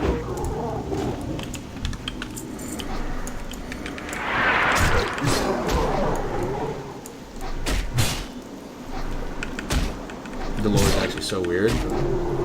Yeah. Leveled up sword skills yet? Yes, I did. Yeah, the sword skill's pretty high. I had to tank Sunken Temple last night, so I had a sword for all of it. It's probably almost maxed at this point. Let me see. Sword skill is at 285 out of 290. Thing is, it's gonna go up to 295, right, when I ding. So when I ding 59, maybe I should spend a little bit of time just dual wielding the swords, get a few points. Just like in Warhammer 40k, orcs grow from mushrooms. Isn't 40k has a space aspect too, though, doesn't it? That was the one Warhammer I played. I didn't play any of the other ones, but you know they have like the Tau, or the Taos. I forgot the name of them. They have the Zerg-looking race. So yeah, I'm pretty sure the Warhammer orcs are space as well. Maybe orcs are just space. Maybe Lord of the Rings was the only time orcs weren't from space. In Lord of the Rings, the orcs are like zombies, pretty much, right? They're just like reborn elves and humans. They're not even their own race, really. Druid next? It's gonna be Hunter next, man. We're gonna go male Night Elf Hunter. And we're gonna do some spicy stuff. Tyranids, yeah, that's the one. My buddy Jim played that one. Yeah, yo, did you guys hear that Chris Metzen, one of the GOATs, and some other guy who's like a legend in the games industry, they're making a new tabletop kind of game? I'm the type of nerdy dude that would want to actually try that. Even though it's probably the most expensive type of hobby, other than like collecting cars and stuff. But right, collectibles. I remember I had to go to Games Workshop. I would save up, buy like 2 little figurines. It would cost like $20. You buy 1 box, like $50 or $100. You buy all the paints. But it looks pretty good. They're working on this new tabletop. Yeah, War Chief Gaming. Oh, the other guy worked on Blizz as well? Oh, nice. Oh, I'd love to see Cargos with a community as large as Asmongold, but the same cool, chill people we all have now. Man, I appreciate it. No Diamond Flask? Nah, I didn't manage my time well yesterday. I couldn't complete it in time for ST, and we already had the dungeon time already. It'd be nice for today, right? If I had Diamond Flask, but no Diamond Flask. We did SD yesterday, I just couldn't complete the quest in time. All the Hellboars were dead. How did the elves breed? Elves? Oh, the orcs? I don't think orcs breed in Lord of the Rings. They like spawn them out of a mud pit. They just go into a mud pit and they pull them out of like a yolk. Pull them out of like an egg yolk in the mud. It's kind of gross, but it was kind of awesome.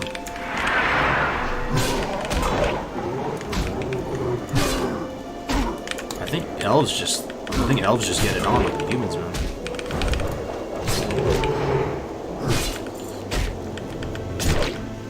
Oh, that's Urukai?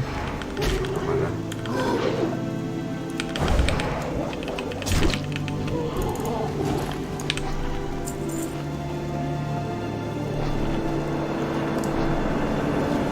They come out of some weird skin sack. Speaking of Games Workshop, War 40k has a space dwarf race called Squats.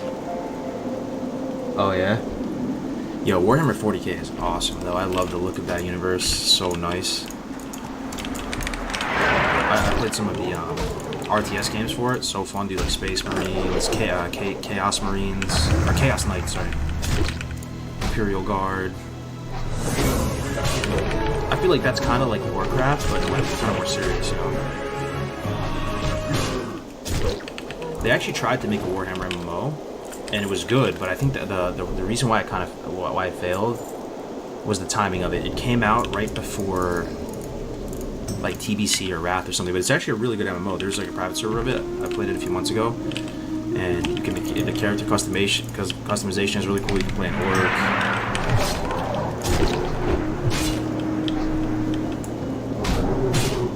Yo, we got a raid from Quissy. No way. Quissy, thank you so much. My fellow New Yorker, thank you so much, Quissy. Really appreciate it. Quissy's a big homie. The best of people.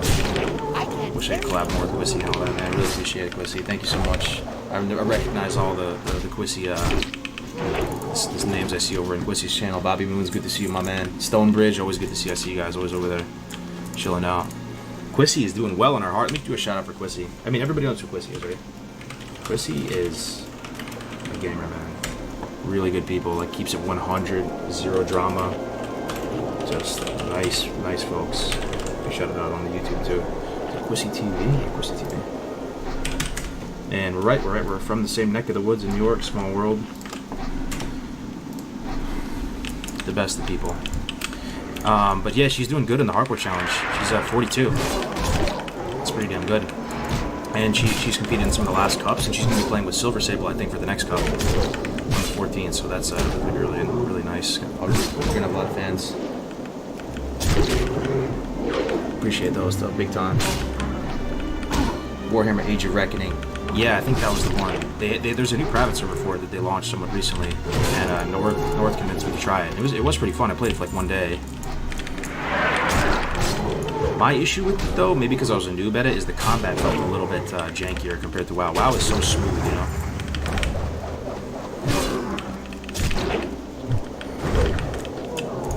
Alright, 4 more of these Alkins. Yeah, we're gonna get there, guys. 2 bars, and we have a bunch of quests to turn in? Oh, baby. Still got this quest to turn in, this quest to turn in, some breadcrumbs, got this quest to turn in, got this quest to turn in. Yo. We're doing it.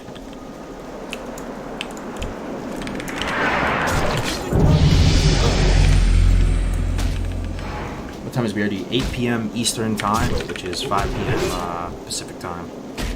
So in 4 hours, pretty much. There's also a new, speaking of like new private servers, I mean, I'm so into hardcore, man, in this community that like I don't really have any plans to play any other game. I might try Cyberpunk though, to be honest, just because I mean, are you really gonna not play Cyberpunk? But there's a new project, there's a new Diablo project. It's just called Project Diablo, and Diablo is really the game that started hardcore, right? I don't know if any game did it before then, but that's where all the inspiration for this stuff came from D2, and I guess they have hardcore in D3 as well, right? But anyway, there's a new Project Diablo, and it looks a little bit nicer because when I tried playing Diablo on stream, it looked a little bit dated for me. So I think that's coming out real soon, like the next week or so. I heard good things about it. Yo, Joey, thanks, man. Yeah, we didn't die in an AV. We pretty much just hid out and tried to keep a low profile, kill some wolves, stay by the southeast guy, and Just kept an AFK macro handy and just hope for the best. It took us a couple attempts, but we got it done. Oh shit, my mongoose ran out. Wanna go skeleton for a little bit, guys? Skeleton looks pretty cool with the animations. Let's go skeleton, eat some food. Not with the chili. Skeleton looks pretty cool in the snow. Hey, this whole area looks pretty back of the box, actually. Imagine you never saw WoW before and you just went to the stream and you saw this. How would you feel? Winter Spring looks so nice up here. Winter Wonderland.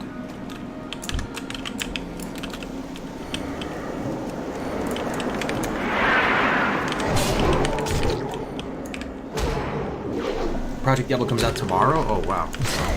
There it is. You had missed 2 advice on topic and straw poll. Oh, thank you, Omega. Yeah, if you redeem the straw poll thing, just drop the straw poll in the chat, and then I'll respond to it and vote for it. You just put that in there. And then the advice on the topic. Let me see. I'm looking for it.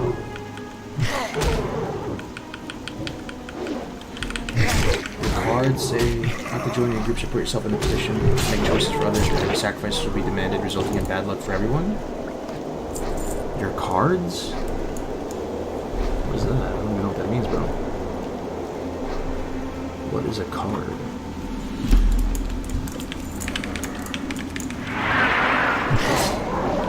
Yeah, it's a PvE server.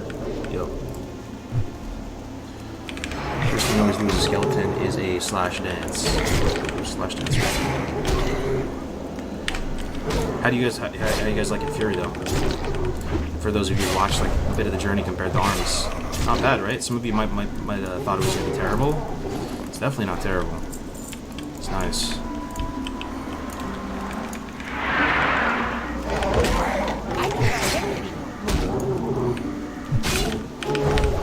I'm considering getting ice burbs for a 50 hardcore warrior, but is it frowned upon by the community?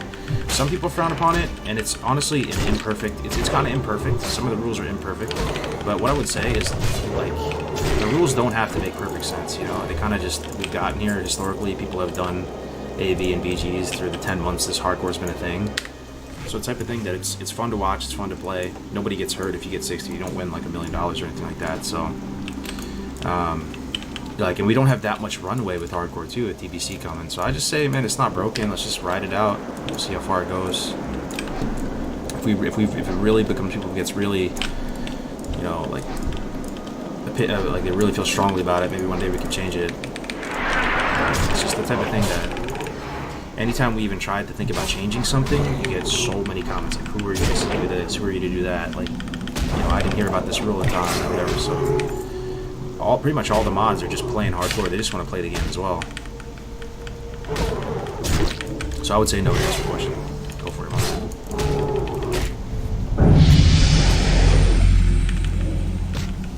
What is that? Wait, that's IBS? Yeah, we went to AB. I switched to Fury at 55 and dual wield. It felt much better than two-handed arms IMO. Yeah, I'll throw these two-handers on as well just to show you again how it feels, because you just probably saw for like the last 30 minutes how it felt to go with the two-hander. I think you'll be surprised. They're actually pretty good. Look, a skeleton with 2 swords, a katana, and a thrash blade. That looks pretty tight. All right.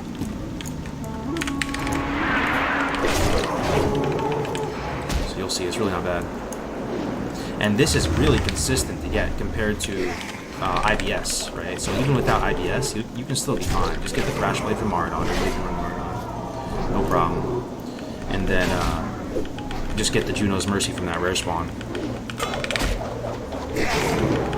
Actually, it's taking a while with this guy. There we go.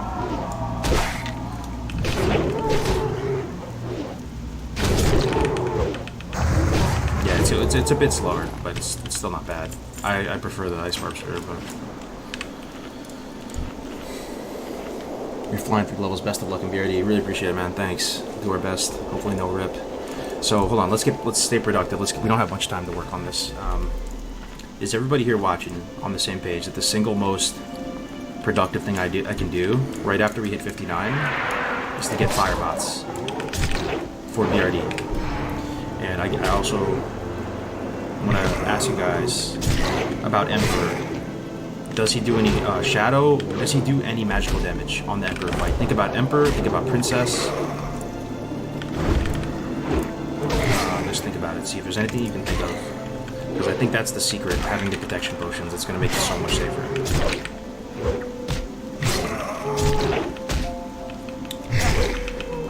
He does. Is there any class that has not reached 16 hardcore? No, they've all been reached now. Even Duo has been reached. Where'd you get this UI, broski? Type exclamation point UI, my man. I'll give you there's a tutorial there. Princess does Mind Blast and Shadow Word. That's what I was thinking. She seems like a Shadow Priest, so... Shadow Protection Potion. I have a couple of them.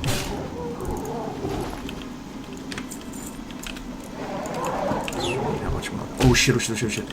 I might have to do 2 here. I'm gonna 2 versus where I'm at. Okay, I think we're fine.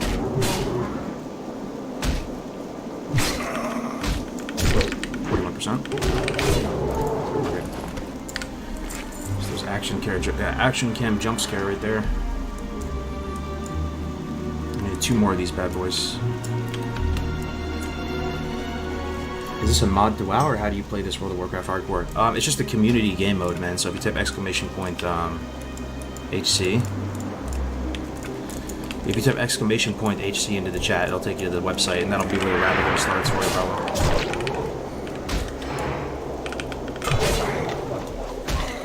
Kent's the grunt beardy. Good luck, man. Appreciate it. Take care, man. Catch the vibe, maybe. Emperor has 2 fire abilities, so I think we're onto something, right? You know, it seems kind of sweaty to use protection potions in the dungeon, but we have 1 life. I think that's going to be the difference maker. If we go into Emperor with a pre-popped Shadow and Fire protection potion, it should hopefully be easier.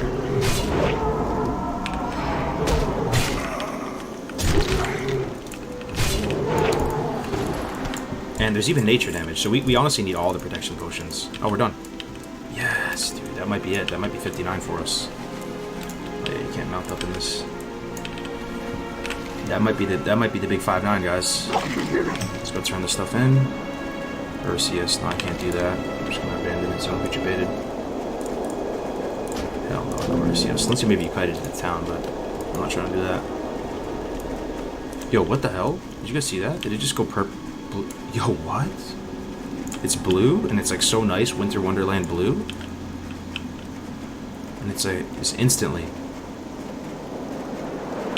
pink, purple. That was weird. Alright. How hard would it be to hardcore to mage? I honestly didn't think it was going to be the easiest class because you don't have self-healing and you're so fragile, but I know some people who have completed the hardcore challenge, like Nom Nom, he's done it on a mage and a rogue.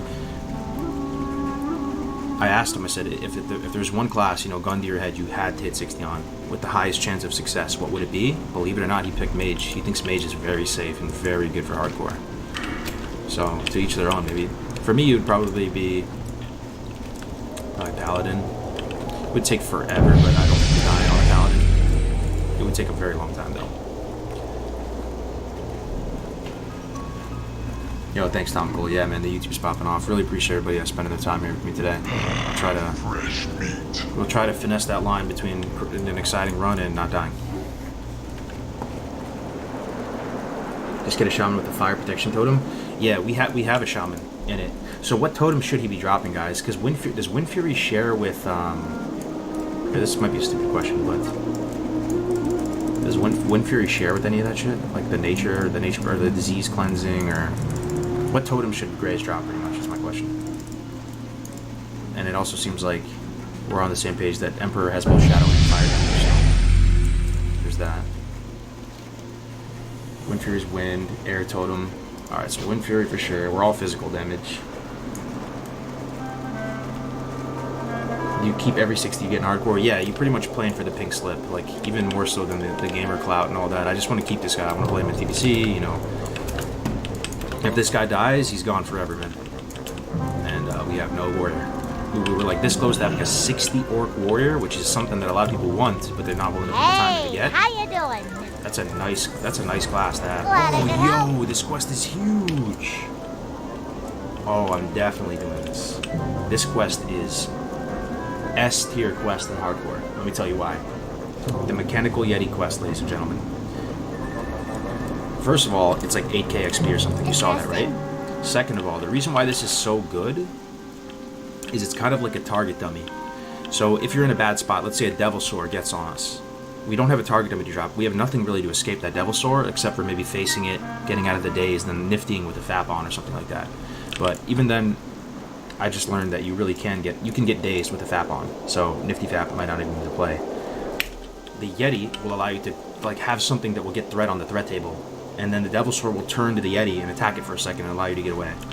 So this solves another issue because we don't have target dummies, right? And it's easy to get. You just have to talk to a bunch of people. Look, you have to talk to Gadgetsan, Ungoro. I think somebody here inside this town also. Super easy. Yeah, oh crap button, exactly. It's big for hardcore. Well, spit it out! What do I have to do? Use an item? This right. Alright, sweet. One down. Did I turn in the quest yet? I think I did. We have to go over here. Turn those in now. Demo hardcore org. I'll probably, you know what?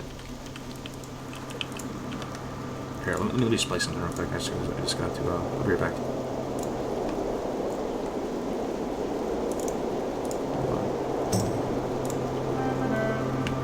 This is a Blackrock Depths guide that we can watch as we prepare. I'm just gonna play it for a second.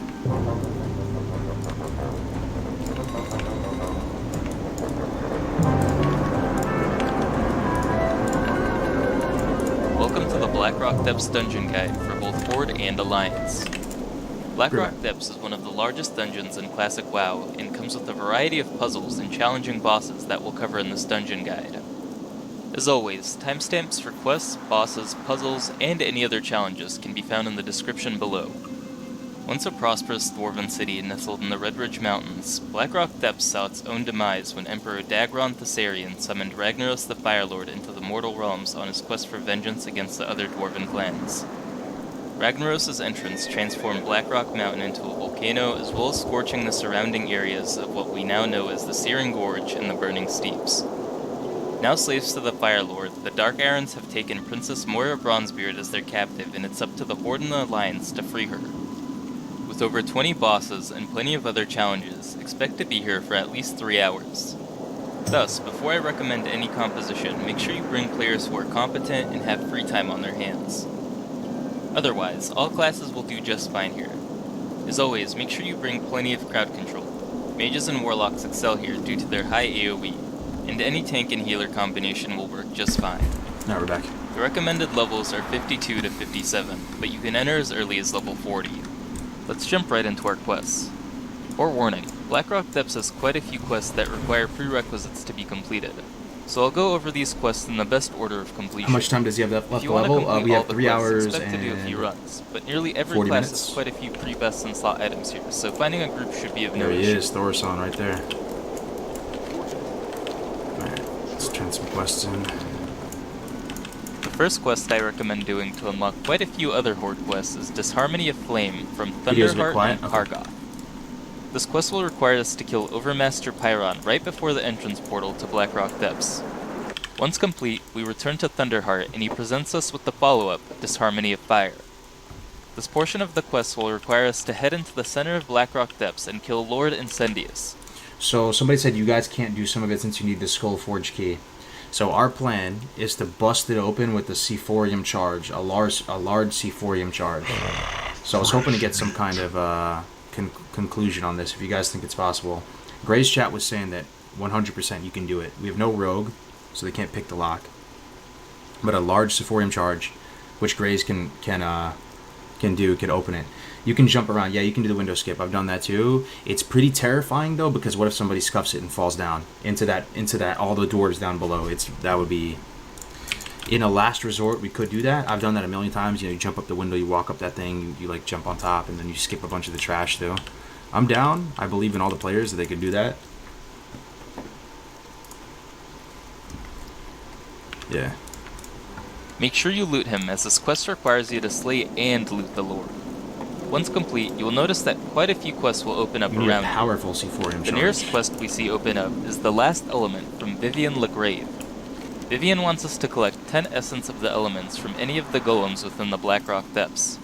These can also be found from any of the dwarven engineers usually found near the golems. Completing this Harmony of Fire should have also opened up Commander Gorshak from Galamav the Marksman up in the guard tower in Karga. Yeah, on the second floor. We need all these Galamav quests. wants us to head into Blackrock Depths and free Commander Gorshak. Gorshak is found at the point shown on the map, but before we can open his cell, we need to collect a key from High Interrogator Gerstan, found further into the cave. Upon unlocking the cell and speaking to Gorshak, his follow-up quest, What's Going On, will require us to defend him from a patrol of guards. Remember that cell, guys? Who spent a Upon lot of time killing the locked up in that guards, cell? Gorshak will send us across the They hall fixed to it. speak with a dwarf named Don't worry Karan. about that. After completing the dialogue Spent with a lot of time Karan, we cuddled can in head to there Orgrimmar and with some speak other with sweaty Thrall. men. Thrall will present us with the quest, the Eastern Kingdom, which will just require us to speak with him. Finally, Thrall will have you return back to Blackrock Depths with the quest Royal Rescue, which will require us to save Princess Bronzebeard, who can be found next to the final boss. Be careful not to kill her when completing this quest, as she will become hostile once the fight begins. Bronzebeard chick on will the give left us is our the one that final gets the shadow quest of damage, the right? chain, the Princess Saved, which will require us to head back to Thrall to receive one of 2 powerful rings. Back in Kargoth, if we click on the command board found at the entrance of the inn, we'll receive Kill on Sight, Dark Iron Dwarves. This quest requires us to kill 15 Anvil Reach Guardsmen, 10 Anvil Reach Wardens, and 5 Anvil Reach Footmen. All of the Anvil Reach Dwarves can be found at the entrance wing of the Depths. Upon completion, we return to Kargoth and speak with Warlord Gortooth, found at the top of the watchtower. Afterwards, return to the command board and we can pick up Kill on Sight, high-ranking Dark Iron officials. This So, portion of the quest will you require think- us to kill 10 Here, let Anvil me, Reach let me medics, ask you 10 guys another Anvil question. Reach soldiers. Hello. Can we do that stuff? I wonder, like, if the instance is going to reset. I feel like we could. We could go in, get a couple quests done, then leave the instance, go back, because we only have one instance ID, right? We can go in, clear some stuff, walk out, turn it in, get the follow-up, then come back and the instance won't reset, right? I don't know how much time has to pass, but... You tanking tonight? Yes, sir. Yeah, we'll be tanking. Anyway, watch a little bit later, some of this stuff. We'll chip away at it. Cargo's at this level. Which character feels better for you, the rogue or the warrior? I think the rogue felt better, man. Just way safer, like orders of magnitude safer, especially if you have prep. The warrior does more. Great to meet The you. warrior might do more damage than the rogue, man. Believe it or not. Keep your feet on the ground. What's on your mind? Find Donovan Snowden's instructions. Okay. Be good. Instructions are down here. I don't want to go down here though. I do not want to go down there. I do not want to go down by the those giants. Hell no. You won't reset. If you're really worried, you can use Nova instance trackers to make sure it's the same ID. Okay, yeah, we might have to do that.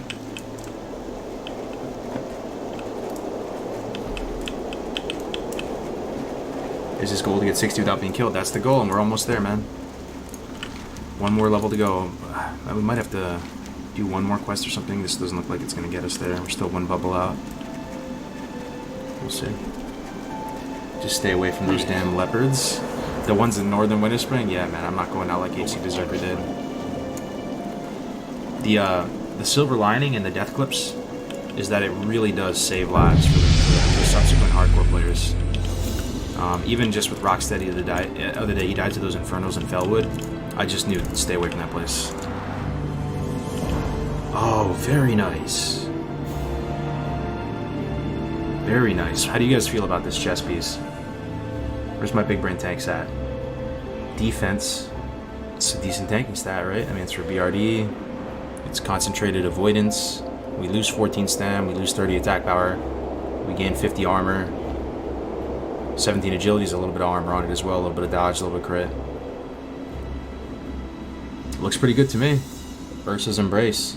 Seems good for tanking. For tanking, Derpino, though. What you're saying, I mean, for like just doing what we're doing right now, it's probably worse, but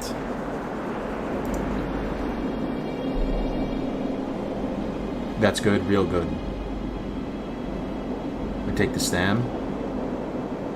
Stam is nice. Keep in mind, we will have protection potions too. That's definitely the choice though, right? Okay, so I think what we'll do now is we'll just go into Fellwood, and we'll probably just ding, get a Songflower buff, Hearth the Org, and then start heading south at 59 to start getting our consumables for the evening.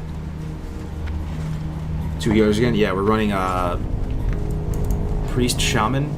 So the comp is 2 warriors, Priest Shaman, and a Hunter. So no mage for the Lyceum, which is going to be spicy. But we're all going to have Ungoro Crystal charges, hopefully. Fresh meat.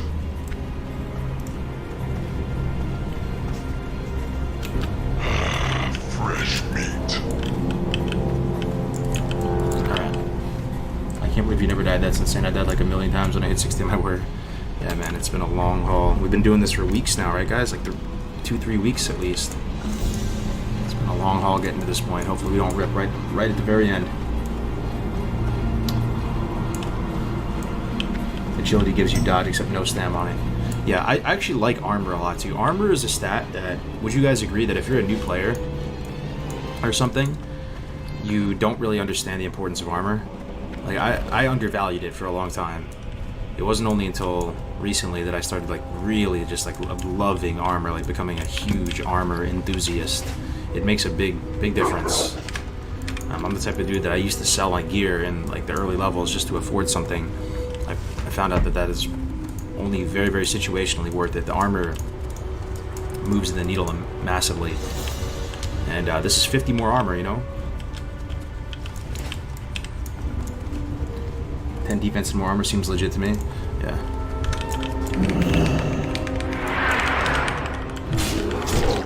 Hey, bud, enjoy the content. Long-time classic / private server player kicking around playing retail content. Stay saucy. Hey, bud, enjoy the content. Long-time classic private server player kicking around playing retail content. Stay saucy with dose Rocky Mountain refreshments. Thank you very much for the 5, Christopher. Will do. I actually have a 3-pack of tall boys behind me. After we complete BRD, we'll drink some beers.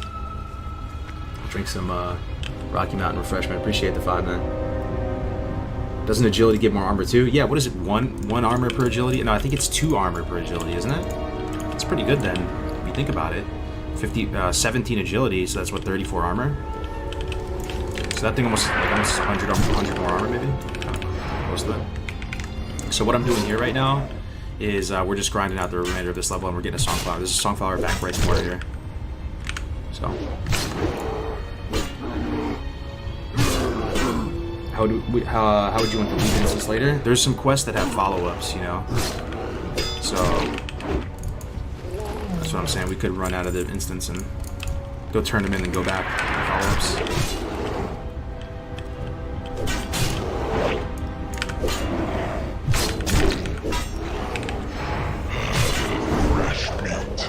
I remember when this boy was level 2 collecting cactus apples. Yo.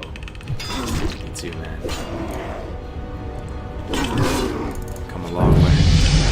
Weeks in the making. Look left, make sure. Oh, there's some mobs over here.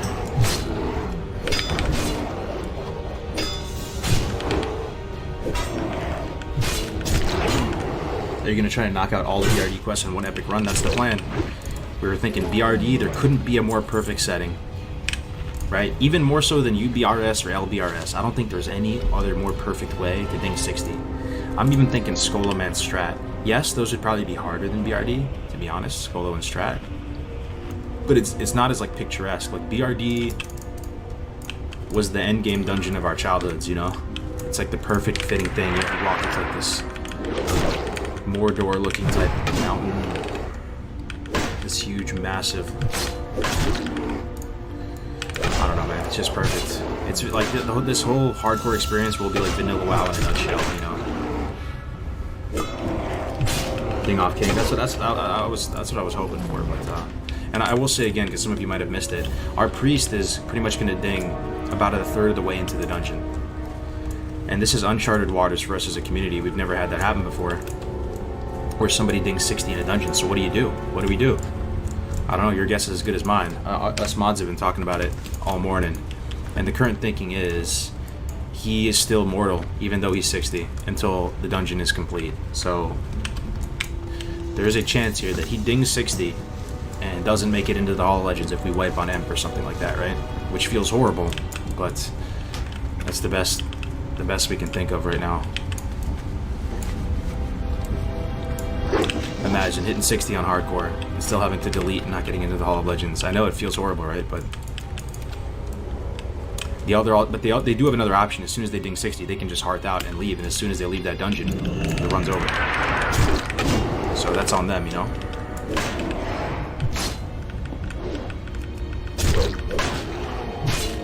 Oh, Den Watcher, fuck. I need to bring this guy back. He's gonna aggro the whole camp. That actually could have been really bad.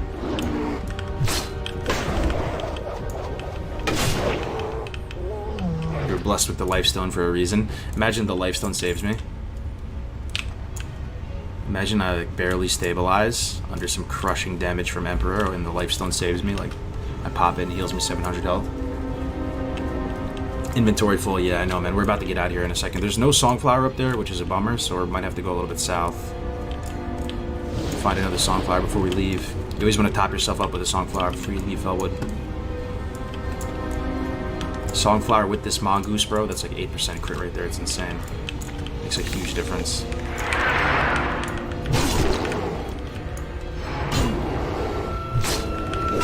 I'm literally on an airplane with Wi-Fi and able to watch your stream. So much effing hype. You're 50,000 or 30,000 feet up in the air right now, Crix? Yo, that is trippy right there, dude. You're watching Twitch on an airplane? That's kind of hype. Yeah, that's pretty cool. Good to have you here, man. Oh. Crix, that's my brother, man. We did the Dark Portal show together. BBC show. Cry if you die at 59? Nah, man, I won't cry, but it'll definitely suck. It'll definitely suck. Get over it. That's why we play. That's what makes the format spicy. That's why we show up to watch. Just have to get back on the horse. I have a mask on the plane. Will you do Paladin after this? You're just like finish the Paladin? Because I do have 47 Paladin right now. It's possible. Maybe just finish him off before I do the Hunter. That's a thought. Cross that bridge when we get there, though. A few more mobs and we'll ding.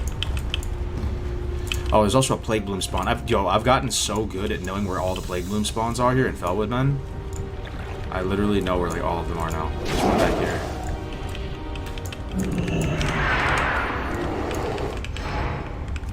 I gotta bring him way back.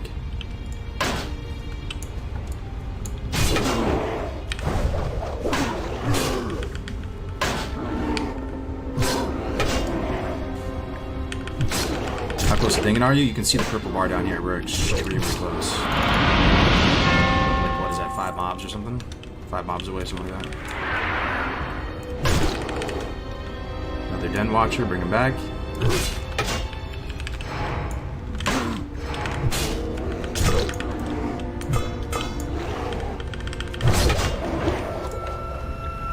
Yo, Cap City with the 100 bits. 60-60 shouldn't have to delete. It's not like you go to a capital city to remove immortality, or do you? Hi there. Yeah, I mean, that's thank you for the 100 bits, Cap. I appreciate it. That's the dilemma. So some of the mods have been back and forth on it this morning. Some people feel like it's fucked up. You know, somebody at 60, they're immortal.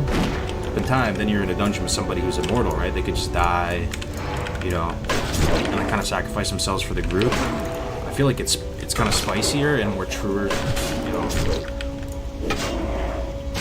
You know, you hate to love to see it, but it's the type of thing that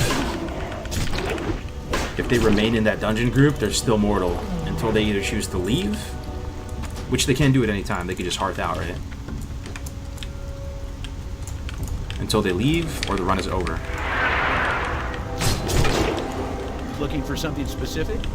But he's not fighting it, so that's going to apply to Zork. Zorkfather, he's our priest. And I talked to him more about it already. He's already cool with it. He's like, yeah, I'm down. I'll delete if we die. Good. So, what if they die? They just leave? Yeah, that's another way to do it too, but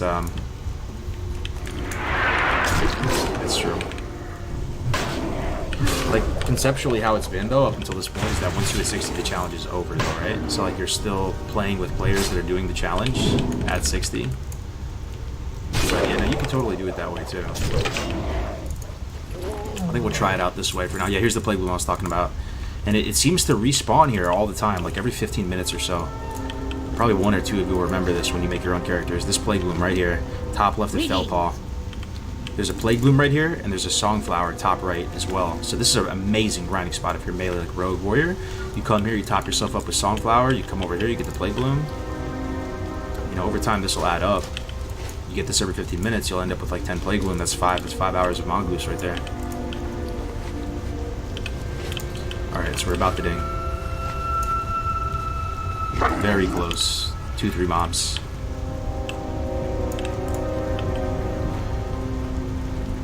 He's a priest, so if he wipes, he can just bubble hearth. What do you mean, like priest bubble hearth? Yeah, I mean that bubble's not gonna hold. And I guess only the pally bubble hearth is banned. You can try. But yeah, he's down, so he's not fighting it. Like he's like, alright, I'm done. If we die, even if he hit 60.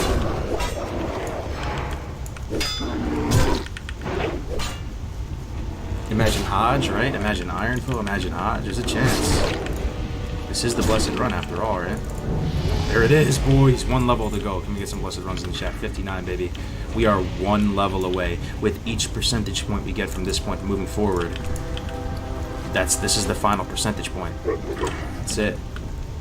Guys, we are 1 level away. That is insane. This is truly the home stretch. 1 level from victory. And we are stupid enough to go into Black Rock Depths. We are stupid enough to tank Black Rock Depths. 1 level from victory. I will just show you, man. The blade. Fuck it.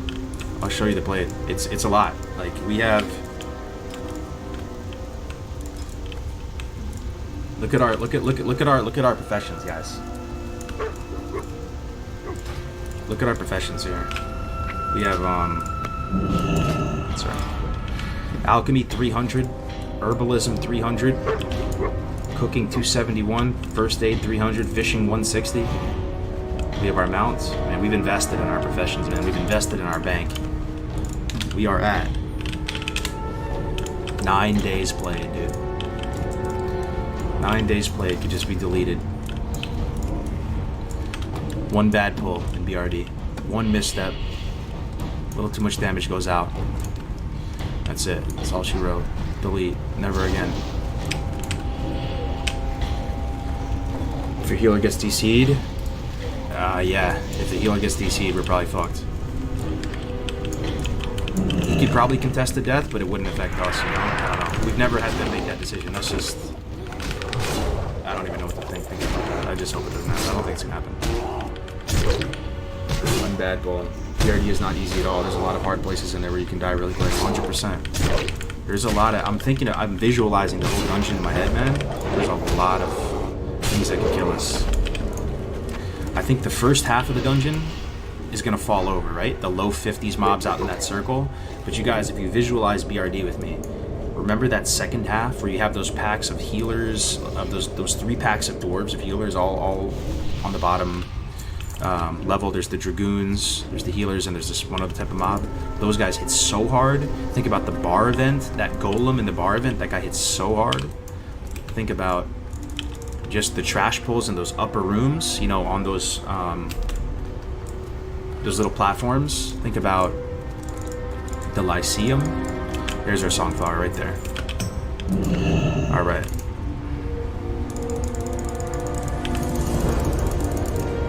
Those guys disarm. You won't get to Angerforge? Why is that? We're gonna wait. The guys before MC Attune actually hit pretty hard. Imagine you get SGC. Why did you go Fury? I just wanted to try it out, and I was pretty impressed by it, to be honest. There's a Gammon. Okay, let's clean up the bank a little bit. Oh yeah, let's start by vendoring. So the plan now is to start, like, we're going to use our remaining time to get consumables. Blood and thunder. So let's go from most high impact to least high impact. I think most high impact is to get the fire protection pots. So we'll do that. It's the first order of business. I wonder if we should respec now, too, just to get it out of the way. Nah, I might have to kill some stuff. It takes forever as prod.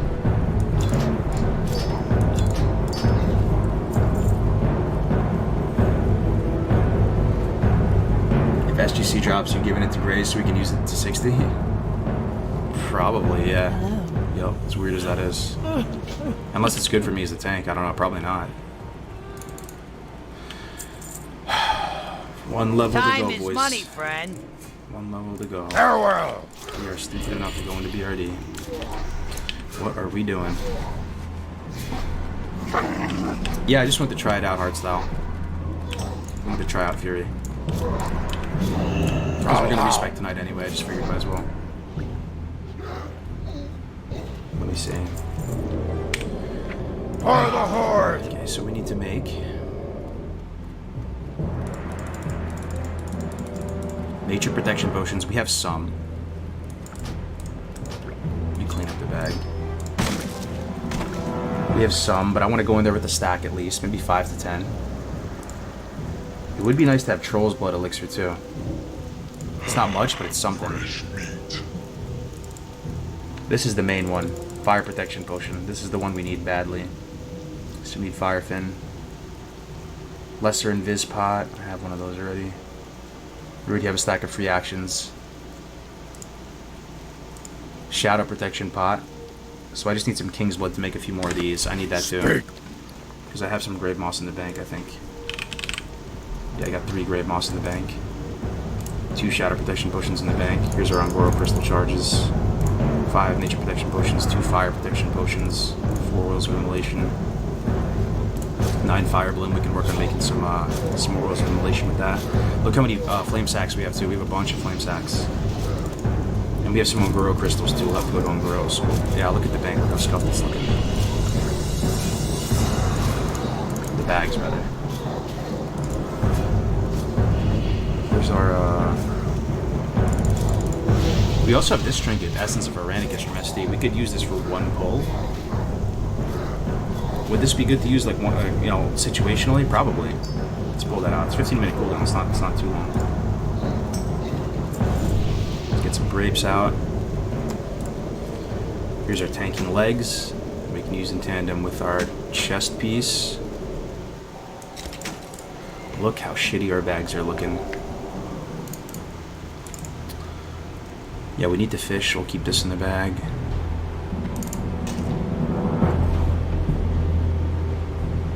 Sorry if this is boring, guys. I'm trying to hustle through it as much as possible. It's just like I have to do it. I think that's it for now. Victory. I have a grand total of like 5 inventory slots. Alright, let's go to Tannerus. Let's go to Tannerus. We're gonna fish up Firefin and we're gonna fish up eels. Is this WoW Classic? Yeah, this is WoW Classic.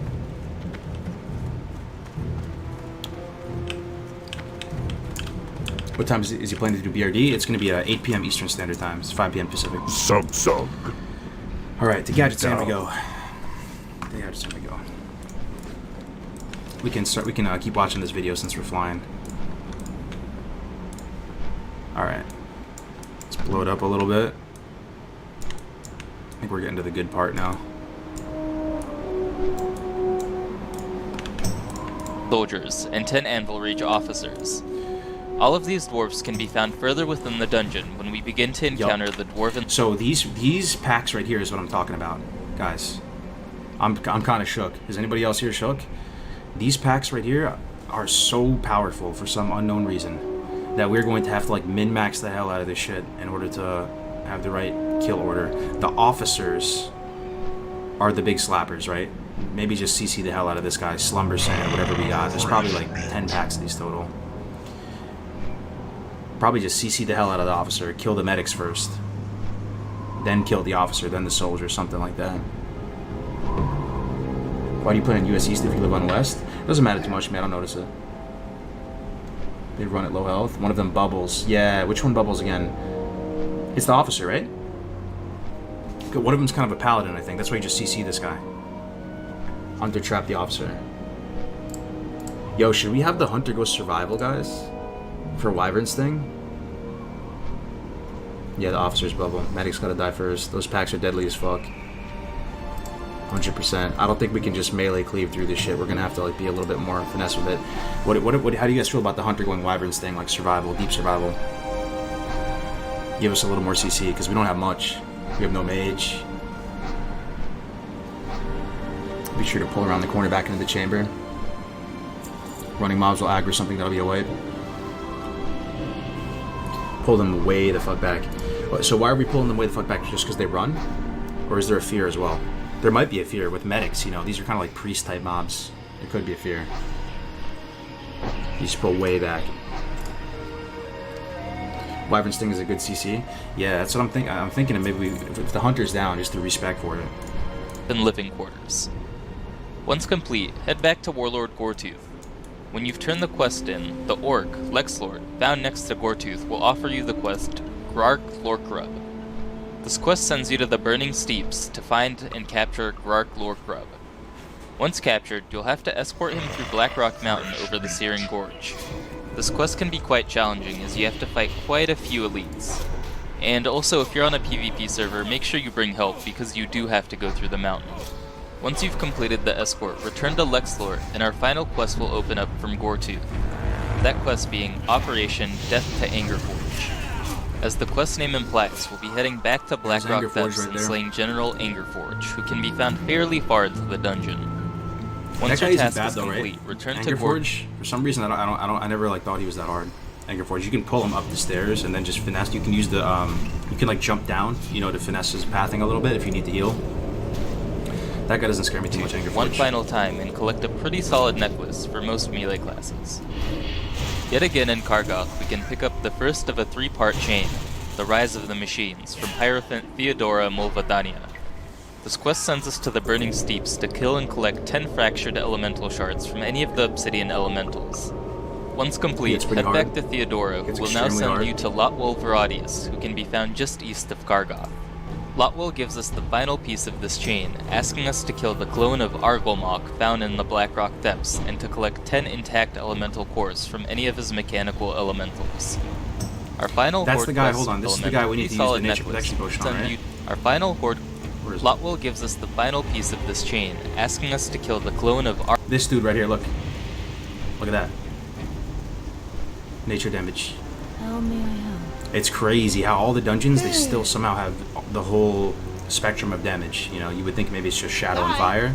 No, this dude's chain lightning is a huge liability. Bro, I'm actually terrified of BRD, thinking about it. I'm tanking this, guys. I'm fucking terrified, dude. I've died here before on, like, a paladin, just getting chain lightning, because I wasn't, like, paying attention. Oh, man. Argolmok found in the... I'm getting, like, just trauma thinking about it, man. You know, when that chain lightning hits, how much damage you take? About the shield wall, honestly. The Blackrock Depths, and to collect 10 intact elemental cores from any of his mechanical elementals. Yeah, the chain lightning. Our final horde quest starts from Apothecary Zinj in the Apothecarium of Undercity. This quest will send us to Kargoth to speak with Vivian Legrave. Speaking with Vivian will give us Lost Thunderbrew recipe, which wants the Dark Iron secret bar recipe. To obtain this item, head to the bar of the Blackrock Depths and smash the kegs. When the kegs are smashed, you'll summon Hurley Black Breath and his cronies.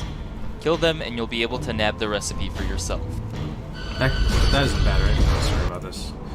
Only reason I'm using Chrome, I'm not using Chrome with the ad block, is that my Chrome is bugged for some reason. I can't play any YouTube videos on it. Like, I can see it, but the stream can't for some reason. That's really weird. Our first Alliance quest starts off once we return this. Quran is locked in a prison cell, thus you have to inform Emperor Thaurissan with the quest, The Fate of the Kingdom. Head back to the depths and slay Thaurissan while keeping Moira alive. Once finished, speak with the princess and pick up our final quest. Yo, since we're not doing princess quest, we kill Princess first, right? Before Emp. Of this chain, the princess's surprise, which sends us back to Magni to inform him that his daughter holds the greatest enemy's child. To Magni's dismay, he still presents us with 2 fairly good rings to choose from. Our final alliance quest begins from Enahar Thunderbrew. We can't do in Princess Nethergarden. Quest Storm because it requires 2 dungeons. Enahar's two only instances. purpose is to send us to Ragnar Thunderbrew, who can be found in Karanos. Upon reaching Ragnar and speaking with him, he presents us with Hurley Blackbreath, sending us to the Grim Guzzler in Blackrock Depths to grab the lost Thunderbrew recipe from Hurley Blackbreath.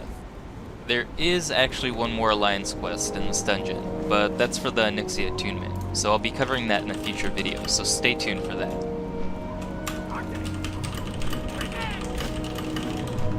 Luckily, our neutral quests aren't quite as complicated as their Horde and Alliance quests. We can start things off from Yorba Screw Spigot over in Steamweedle Port, who will give us Yuka Screw Spigot, Oh, nice. We're going there tasking anyway. us with speaking to her sister up in Flame Crest. When we reach Yuka, she gives us the quest Ribley Screw Spigot, which requires us to head over to the Grim Guzzler and slay her brother and return with his head. While we're in the Flame Crest, make sure you pick up Heart of the Mountain from Maxwerp Uberglin. This quest will require you to collect some coffer keys dropped off of any of the dwarves in Blackrock Depths. You'll need 12, but be warned, they do have a pretty low drop chance. Talk to me. Once you have 12, Hurry head to the back! vault room in the middle of the Blackrock Depths Okay, living nice, areas. nice. Open every single vault, but be careful, as when you finish opening them all, the golems around you will come to life and attack, as well as a dwarf by the name of Watchman Doomgrip coming in. Once your battle is complete, a hidden alcove will open beneath the small center vault. On the pillow, you'll find the Heart of the Mountain. Grab it and you're good to go. Yeah, that area is not too bad. Just east of Flamecrest, we can pick up A Taste of Flame from Cyrus the Repentus. This quest is fairly simple. Just run out of the cave and slay the elite dragon Cyrus spawns for you to collect the molt from him. This dragon is fairly tough, so I'd recommend finding at least one other person to assist you. Cyrus will give us a follow-up by the same name, which tests us with heading into the dungeon, slaying Baelgar, and using his molt to create an encased fiery essence. To pick up the remainder of our quests, head to Blackrock Mountain. Our first, and arguably one of our most important quests, is Dark Iron Legacy. To grab this quest, you'll need to die anywhere on the mountain and head to the location marked on the map. There you'll see a ghost of a dwarf, Can't do Frank that Thorn quest, Fordring, those you have to be inside dead. the building near the Summoning Stone. After speaking with the dwarf, he'll task us with slaying Phineas Darkfire in the Hall of Crafting.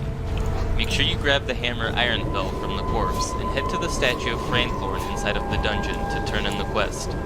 This quest will reward you with a key that can open every single door in the dungeon, minus 1 or 2.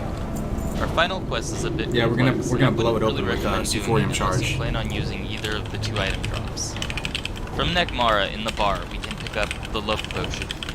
In her quest to seduce Rocknot, Negmara wants 4 Grom's blood, which can be collected by herbalists or bought from the auction house, 10 giant silver veins from any of the elementals in Ashara, and finally, to fill her vial from the Golaka Hot Springs in Angora. Sounds simple, but takes forever. There is one final quest in here, but it's for the attunement of Molten Core, so I'll discuss that in a future video. The first boss we can encounter upon entering is in the housing area just right of the main cave as you enter. You can find High Interrogator Gerstan in the council. What do you want? Gerstan is your typical Shadow Priest. Before engaging her, make sure that all surrounding trash mobs have been killed, as she'll occasionally use Psychic Scream, fearing everyone around her for up to 6 seconds. Gerstan will also frequently use Shadow Word Pain. The damage for this is minute and can be ignored. Okay, so this has shadow damage as well. Probably there's no one in the history of WoW has ever wiped on this encounter though, right? The only way you wipe here is if you there's a patrol outside maybe that you didn't kill, and then you're fighting the boss, and then you kind of get feared into the patrol, and the patrol one guy runs away and aggroes 3 other packs, and you're still pretty close to the beginning, so I'm not worried about this whole section. Paladin tanks beware, as Gerstan has a mana burn. Although this spell can be ignored, if you pull without your healer fully regenerating, this can cause a disaster. Lastly, Gerstan uses a fairly irrelevant Shadow Shield. It reflects 10 damage upon hit, but the shield is just for 200 health. Thus, a single white weapon swing from many classes will completely remove the shield. Upon entering the following cave system, we can encounter Lord Rockor, who is found patrolling the outskirts of the arena. Rocker is fairly easy, but you should be careful That as guy's pulling easy a too, pack right? of the patrolling dwarves. One thing can that might be be nice, we disaster. could get a couple upgrades from As killing for all his those early abilities, bosses. the big one you need to worry Make about stronger is for Ground later Tremor, ones. which will stun all nearby enemies for 2 seconds. As long as your healer is doing their job, this shouldn't be too much of an issue. Rocker will also cast the occasional Earth Fire Shock and Snapper Flame School Shock, boys. which do exactly what the Shaman does.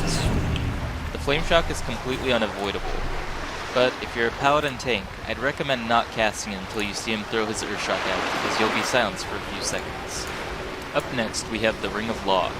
The Ring of Law is an arena where the Dark Irons will watch you duke it out.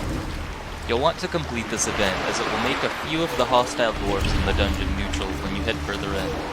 Otherwise, the arena itself is pretty straightforward.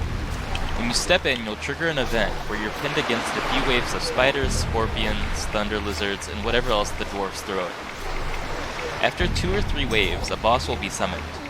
In the interest of saving What's the time, best thing I to won't get out of discuss arena, every guys? boss, as they're all quite easy and straightforward. Nothing too difficult your group will have trouble with. To add on to this, each boss drops various things. I can't fit every single item onto the screen, so check out the description if you want more information on the Ring of Law. Moving on, up the stairs after the arena, we can encounter a very sought-after rare, Pyromancer Lorgrain. Lorgrain drops the recipe for enchant fiery weapon, so some people repeat runs just for him. On his own, Lorgrain and his 2 Twilight Guards are quite easy. That All guy's 3 using, being he drops the casters with enchant. fairly low health bars. Do your Iron best to Foe? interrupt Oh them, my but healers God, should dude, know Iron that Foe every drops. cast there will be a heavy burst of damage due to the 3 fireballs hitting him. Victory! Oh, damn. Lorgrain himself is Hardcore pretty Iron Foe, easy. 3 epics. He drops a Searing Totem, which you should hit to slightly reduce damage. He also casts a Molten Blast, which is just a fire and uses Flame Shock on occasion. Lastly, he has a Fire Wall, which only blocks fire damage, so just keep that in mind as you fight him, especially if you have a fire-based Another damage. reason for fire protection potion. Around the corner in the coffer room, we can encounter the not-so-sought-after rare Order Stilgus and his Hound Baron. Stilgus is just like Lorgrain, but the Frost counterpart. Hold up, let me His stop the main video for 1 ability- second. Guys, do you have any pro strats for fishing here? I'm trying to get Firefin, but this is my idea, and my idea has been exhausted. There's only one school here. Any ideas of where we can go for fish here? Maybe the Pirate Cove? Maybe Tenorus sucks here. Is there any chance that Tenorus sucks because I need both the eels and the Firefin, and there's 0. I only saw 1 school of Firefin, no eels or anything.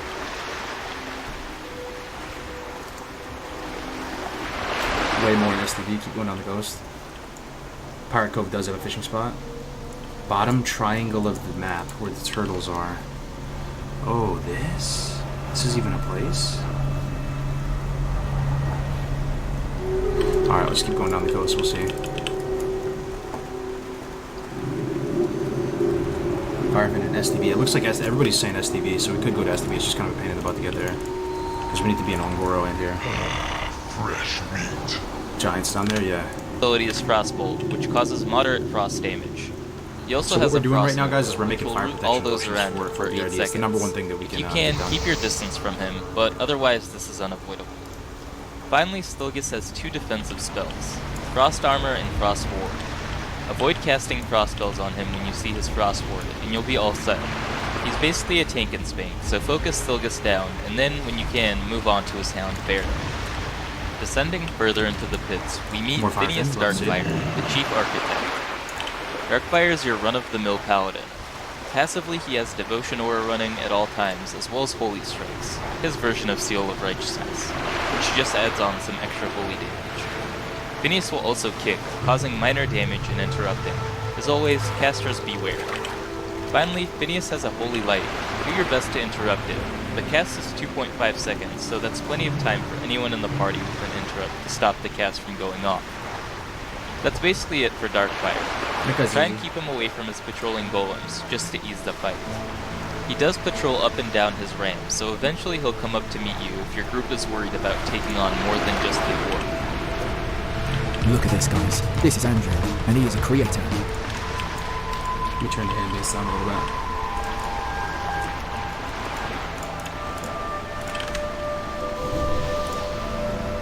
For Darkfire, we can see an dude, now we're anvil onto the with Lord spicy Incendius stuff. Lord patrolling around Incendius, it. man.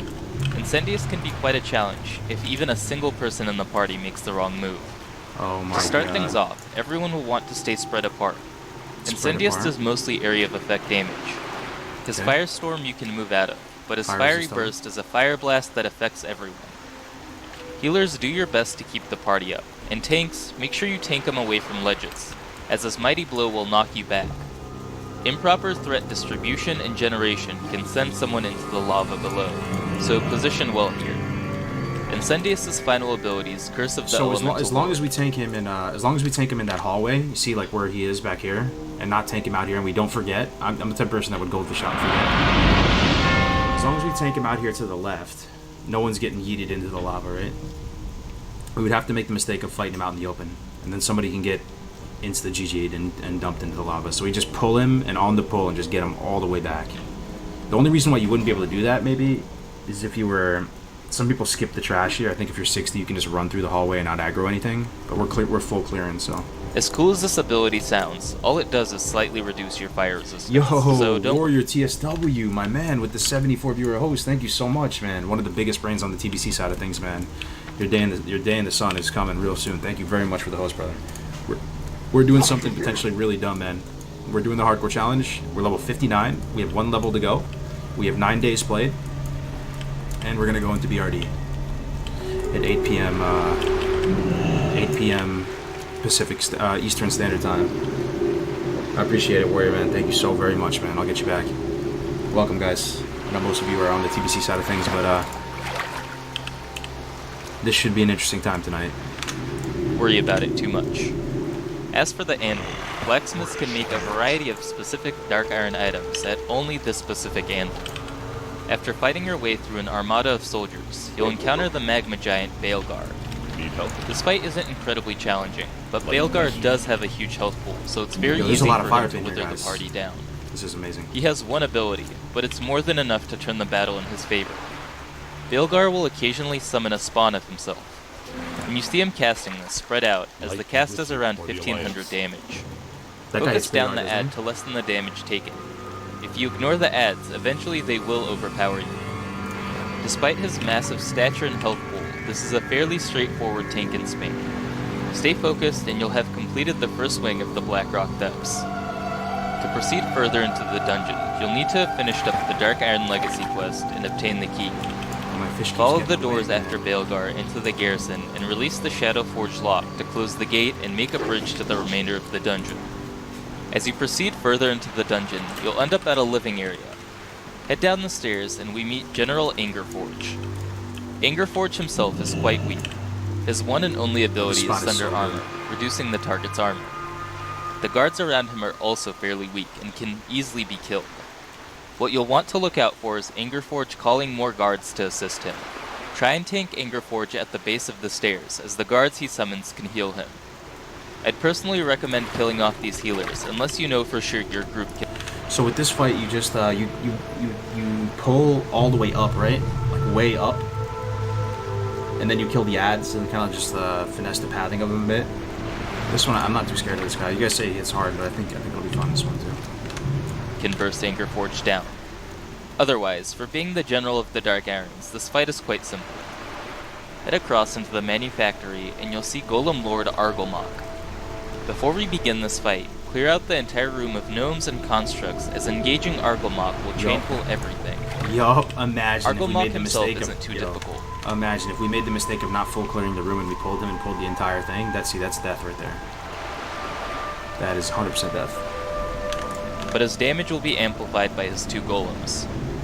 Normally I'd recommend killing the ads around the boss, but Argolmok has a very small health pool, at only 13,000. As for his abilities, this one is pretty dull as well.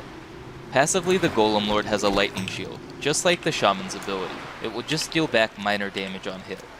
Quite frequently, he'll also cast Shock, which is just an instant cast lightning bolt. The damage is quite minor, but also unavoidable. Finally, he'll use Chain Lightning. Do your best to keep it from chaining to the other members of the party, but again, the damage isn't anything you should have to worry about. Yes, it is. Overall, Yo, another the damage easy on that boss. lightning is insane. Next up, we have the Grim Guzzler. This place has quite a few bosses, so I'm going to group everything together, as nothing here is incredibly difficult. Try not to anger the patrons of the bar, otherwise you'll end up fighting a lot of angry dwarves. First up, we have Hurley and his cronies. Head to the left into the keg room and smash the 3 kegs in the corner. Once the third has been destroyed, Hurley and his followers will run in. This fight may be a bit difficult as all of the mobs are elites, but if you have the tank marked and focus them down individually, you shouldn't have too many issues. If someone in your party has the quest, you can challenge Ribley. Start the dialogue with him and drag him into the keg room before you attack. If you thought Hurley was easy, Ribley and his goons are much weaker. Ribley has no noteworthy abilities, thus enjoy the free bags or quivers. Next up, we have the No Morlock Plugger Spaz Ring. Be warned, if you engage him, you'll become everyone in the bar's worst enemy. Also, don't steal his alcohol. That's another. He doesn't. So how do you make the mistake again of aggroing everything in the room, guys? If you had to explain it. Oh, scroll on enough. I'm pretty sure you start the event without clearing it all or something, right? You have to make some mistake. Just refresh me. Where's my minute crawlers at?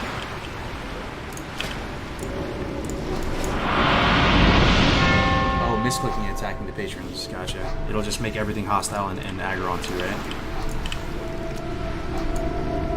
So if like there's a hunter pet or something that attacks one of them, it just makes the whole room go from bad to worse.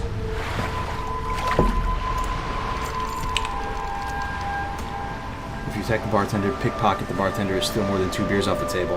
Okay. Yo, Necrotic, thank you very much for the prime, man. Not like that either. Spazring holds the schematic for the Goblin jumper cables, so some party members may need to kill him to progress their engineering. Otherwise, Spazring isn't too difficult. With only single health point under 8,000, his demonic abilities aren't enough to save his life.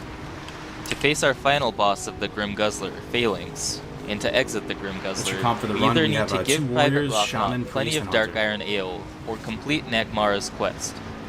Both will send Rocknot searching the massive ale barrels for more alcohol, causing the last one to explode outwards, breaking the door open and making Phalanx hostile. Phalanx is a bit more difficult than the rest of the bar's patrons. Boasting a much larger health pool, Phalanx will cast Fireball Volley as well as Thunderclap, doing a decent amount of area effect damage to the group. Thunderclap some nature damage too. Lastly, he'll use Mighty Blow, knocking you back a short distance. Like usual, watch where you might land, but otherwise Phalanx should pose no challenge if you got this far. Our descent further into the depths leads us to Ambassador Flamelash. Yeah, that'd be great. Flamelash has no real abilities and boasts the largest health pool in the dungeon at 27,000. Once you begin the fight, you'll see fire elemental spawn from each of the runes on the ground. Each time one reaches Flamelash, his damage will increase, stacking up to 50 times. This is you can complete this fight one of 2 ways. The first being pulling him as far as possible and having someone watch out for the adds coming from his room. It's fine if a few reach him, but try not to let this keep stacking up. The second way is to take him to the center of the room and have someone with a reliable instant cast area of effect, like a mage, or someone with an instant auto attack, such as a hunter or a rogue. Hitting the elementals once will aggro them away from Flamelash. This fight can be somewhat tough, but once you've mastered grabbing each elemental, this fight should pose no problem. In the Foundry, right after Flamelash, we can encounter the last rare of the dungeon, Panzer the Invincible. For the life of me, I could not get him to spawn, so here's some footage of his twin brother. We're just like getting a Panzer refresher on a BRD Flumpstick. Next up, we have the Council of Seven. Before we can progress any further, we must challenge Doomrel to begin the encounter. This fight is fairly easy, considering it's nearing the end. You'd expect something much more difficult. To avoid length, the basic gist of the fight is that you fight and slay each of the dwarves one by one. This is easy. Once one dies, another charges in. Shadow protection potion. None of the dwarves do anything of note that could end a run. The challenge here is that your healer may run out of mana, but good preparation should ease this up. Most of the fights are just tank and spank, so nothing to really worry about. To progress further, we'll have to get through our next room, the Lyceum. Here we go, to boys, open the the gates Lyceum. into the final chambers, No we must mage find Lyceum. 2 torch bearers in this vast room, kill them, loot their torches, and light the 2 braziers near the doors. To make this easy, have the party leader make a target macro and mark each flamekeeper. Move as a group and try and do this quickly, as the dwarves do respawn pretty fast. Now that you've gotten through the Lyceum, you'll see that your path to the throne room is blocked by Thessarian's final guard, Magnus. Metagoblin host? Really? Magnus can be a I don't see challenging anything on fight, the, so your on the entire feed. party should take... Yo, I see him in the chat though. Yo, Meta, thank you for the host, man. If you hosted, I swear, my bad. Yo, I'm sorry about that. I actually see nothing on the feed, but thank you very much, Metagoblin, man. I appreciate it. I enjoyed doing the podcast with you the other day, man. Hopefully we can collab on more stuff in the future. Let me shout out Metagoblin. Yo, you guys probably know his guides on YouTube. He's been in the content game for years at this point. It's good to finally link up with you, man. Thank you very much for the host, guys. We're doing something potentially really dumb, Meta. We're doing the Hardcore challenge, we're 59 and we're going into BRD today. 8 p.m. Yep, the final challenge. So we'll see what happens. Fingers crossed, no Fs. Late Part in 50s making Fs. things as easy as possible for the healer. Rumsey run black The label, entire this is good encounter is too. based around area of effect damage. While Magnus This doesn't is bring nice, much to man. the 15 table stand. himself, the group should be most cautious about the flame golems on both sides of the room. Position accordingly to make the healer's job Bring much 2 easier. healers, yeah, we have 2.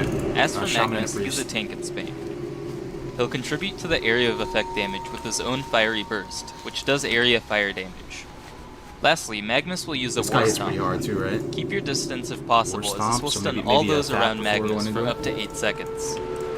Tanks should make sure that they have sufficient threat so he doesn't leash to other players during this time, and healers and ranged DPS should keep their distance just to maximize efficiency. This fight can be tough, but coordinate as a team and avoid the flames, and it should be no problem.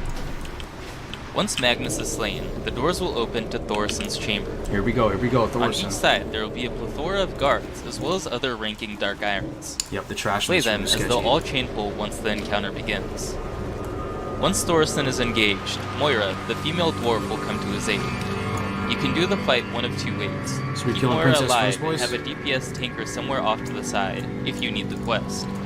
Or if you'd prefer the extra loot, slay her as well.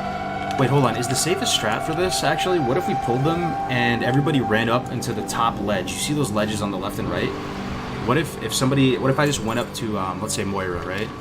And Thorson. Maybe I just chuck a bomb at them, and I start the pull like that, and then I just run to one of the top ledges, either left or right, and we all fight up there. And if it gets sketchy for any reason, you jump down.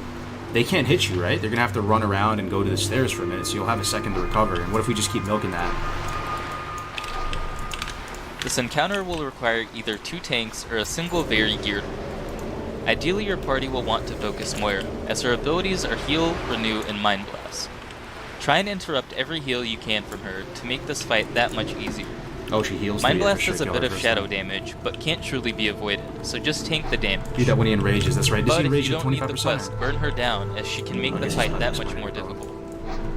As for Thorison, he deals mostly fire damage, so Fire you should damage, do your best yes. to reduce this with potions or buttons. Guys, can we get some blessed runs in the chat for what we're doing right here? This is what we're doing right here, if anybody has no idea. We're not just fishing for the fun of it.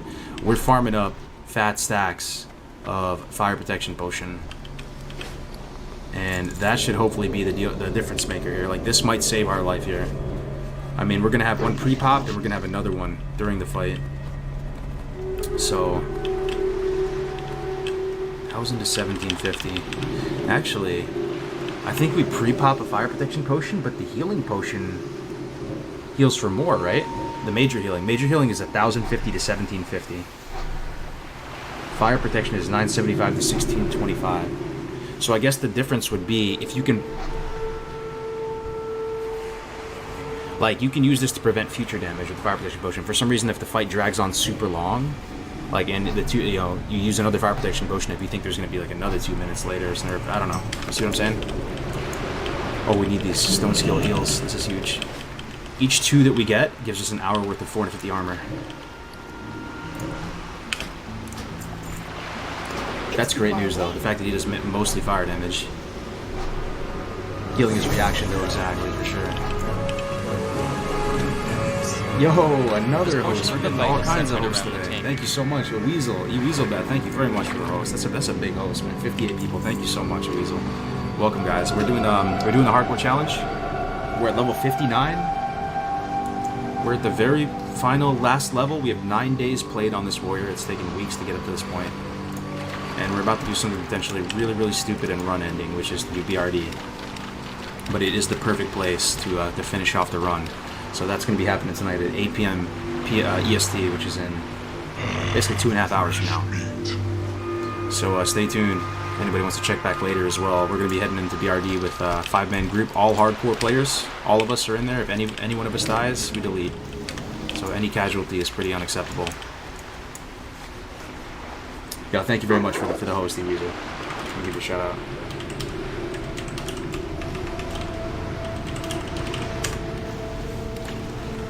Thanks very much. Thorson has 2 abilities. His first, and stronger of the 2, is Avatar of Flame, in which Thorson will make all of his attacks deal an extra 170 to 231 fire damage, Fire damage, while also more fire making him damage. immune to all fire damage. Tank should pop a Makes him immune to fire damage. We don't have any fire damage. That's great news. cooldown during this buff window, as the damage really adds up here. His other ability is Hand of Thorson, which deals fire damage and stuns a target for up to 5 seconds. This one's unavoidable, and when it occurs to the tank, try and ramp up the heals, as they won't be able to parry the onslaught of flaming attacks. Past this, it's a tank and spank. Once you've slain him, you've completed arguably one of the greatest dungeons in any MMO. Big true. And One of that's the about greatest it. dungeons in any MMO. This dungeon is amazing, and there are many shortcuts you can take that I'm sure most of you already know. I hope you enjoyed, and I just wanted to thank all of the people that have subscribed recently. I really appreciate your support and your kind words. As always, This guy's a nice YouTuber, man. This guy's name is Thrax, Thraex, if anybody wants to give him a sub or something. I've watched a couple of his guys now, the one for ST yesterday and this one today. That was a really nice guy. He's just like a good sounding, just nice sounding guy. We'd love to see it. Alright, so this place has actually turned out to be pretty fruitful. At first I was thinking that it might be a waste of time, but I've been finding a ton of the schools that we need. So let's see where we're at. We have 3 eels. If we got one more, we'd be able to make 2 armor pots. So maybe try to find one more school. Let's see how we're doing on Firefin. So Firefin, we have 13. And what does it take to make 1 fire protection potion? 1 fire oil. 1 fire oil requires 2 Firefin. So each 2 make a potion. So this is 6 potions. I have 2 on me. That's 8 potions. We should have more than that. I think how many potions do you think we should need? Should we have for the for BRD, man? Full clear BRD. I think 20. So it's not the most exciting content, but we gotta do what we gotta do. Fresh meat. I'd like to pre-pop a fire pot for like every spicy pull that has any kind of fire damage involved with it.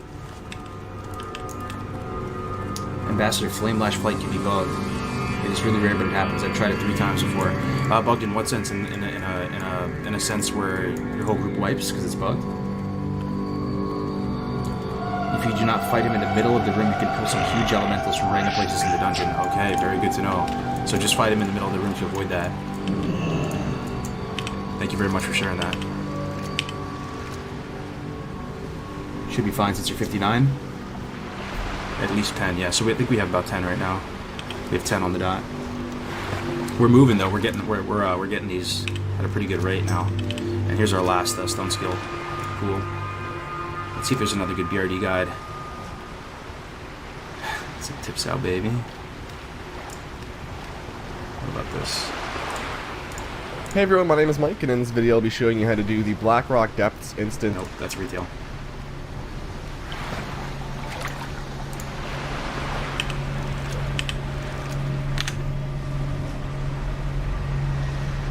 BRD guide, BRD all bosses guide.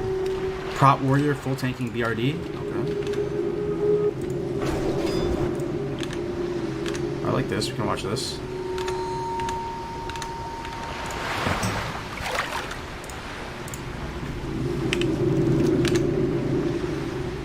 Alright, let's see what we got here. Let's see what we're working with.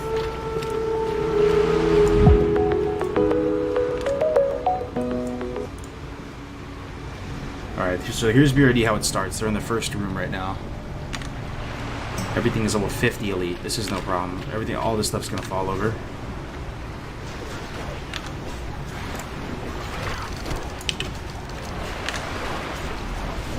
Yeah, this stuff's no problem. The wardens are kind of sketchy. They net, but we've done this a million times. This room is no problem.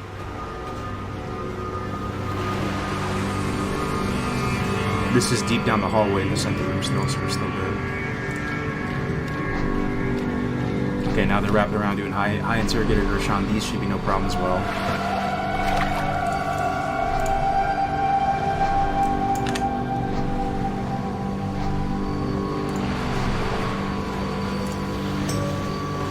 All this area is easy, easy, easy, easy. They're getting the quest while they're dead. Can't do that on hardcore.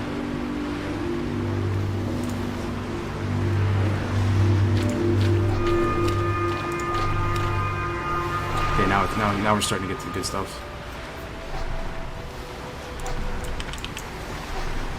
If you make sure you pull totems down to his doorway before you pull him, you won't aggro the elementals. One of the least dangerous things to do in hardcore so peaceful. Yeah, we're actually here for a very specific purpose, though. We're trying to get armor pots and fire protection potions. We're almost done, so hang in there. I know it's Resident Sleeper.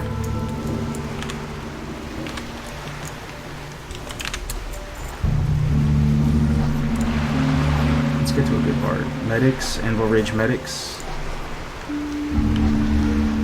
Officers.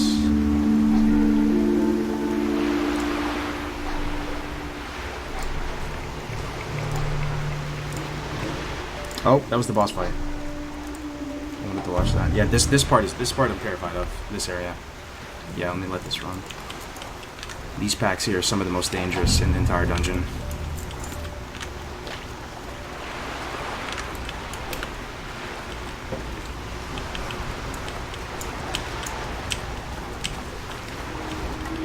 That face from Gargoyle said 16 Twitch rolls an ad. 100% clear it's going to take years. Hopefully not. Well, Graze only has 2.5 hours to do it, so we're going to have to get through it all in 2.5 hours. And our Oni buff and all the world buffs only last 2 hours as well.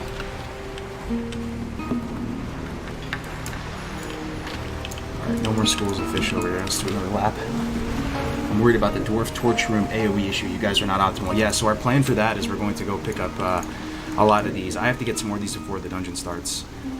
So this is the secret tech right here. If anybody, you might be alt-tabbed right now if you want to take a look at this. This is really good for hardcore. This essentially makes it so anybody is going to have the benefits of engineering in a sense, you know? I mean, the idea that you can get grenades from engineering is maybe like 30% of the value you get from that profession. And if you just make a concerted effort to get this, to accumulate some of these as soon as you get up into Ungoro tier, you'll have stronger grenades than engineering. These are stronger than thorium bombs. And you can get them by going to the pylons there and redeeming the crystals, the power crystals. So all of us are going to have a stack or two of these. I only have 2 at the moment. And once we get into the Lyceum, we're just going to have maybe like 2 people pop them at a time. And that'll be our AoE. That with the Will of Immolation.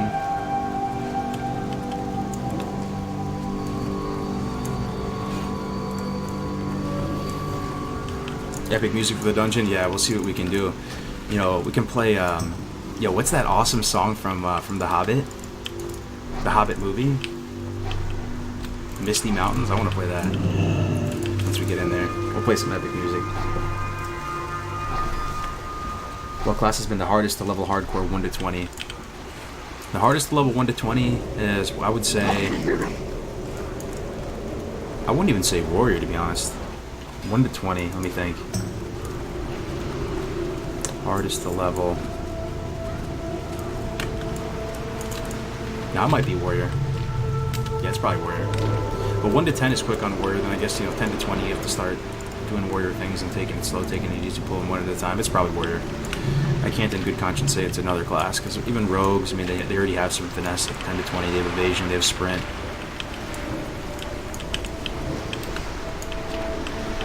Druid has a slow start, 10 to 20. 1 to 10, yeah, 1 to 10 Druid is rougher than 1 to 10 warrior, right?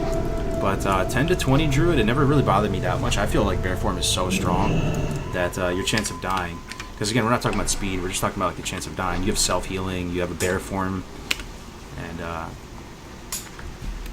yo, Bear Form is super tanky. You don't need like a weapon or anything, you know, you just slap him. Yeah, Bear Form is massive.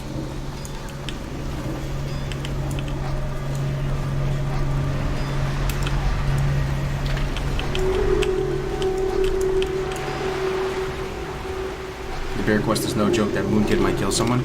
Yeah, if you just keep rooting it, that's the secret with that one. If you're a druid, if you're struggling with that quest at all, just keep spamming and tangling roots on the Moon Kid. You'll eventually kill it. Yo, anybody know how long it takes for fishing pools to come back? Because I could like not waste my time. I could go further down the coast. Was it like 5-10 minutes?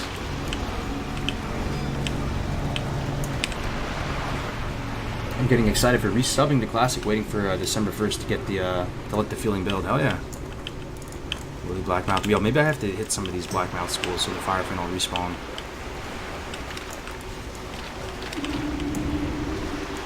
Usually a while? Okay. I'll just proceed down the coast further then.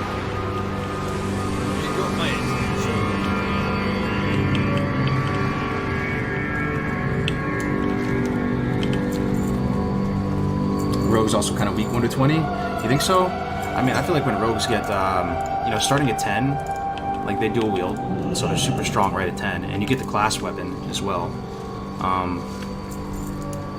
Like if you're an alliance rogue too, you can get double key daggers at 10, which is insane. You know, you just the mobs just melt under your power. And then once you get 14, you get scimitars, right? And scimitars absolutely slap the shit out of everything. And if you factor in like world buffs or anything on rogue, I think it's the class that does the best with early world buffs, even comparatively to warrior. Yeah, I can't get over this fuck. I think I have to swim. I hate to see it. So like scimitars are insane at 14. And then you go into double C, you get a wing blade. I don't know, man. I think warrior's probably the toughest.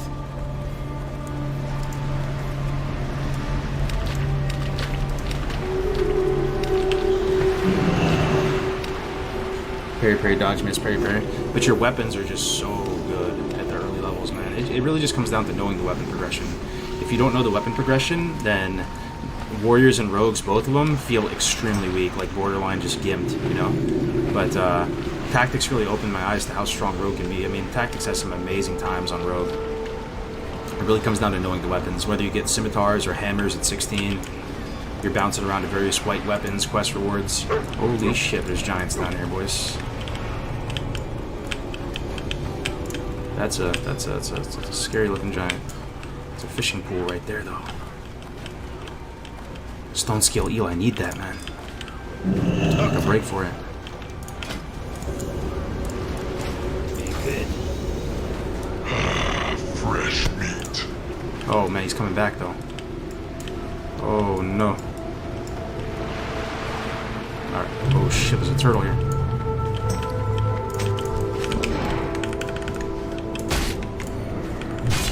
These hostile turtles? Hostile turtles? Wait, what? Turtles can be hostile? Since when? These might be the only hostile turtles in the game, dude. They're red.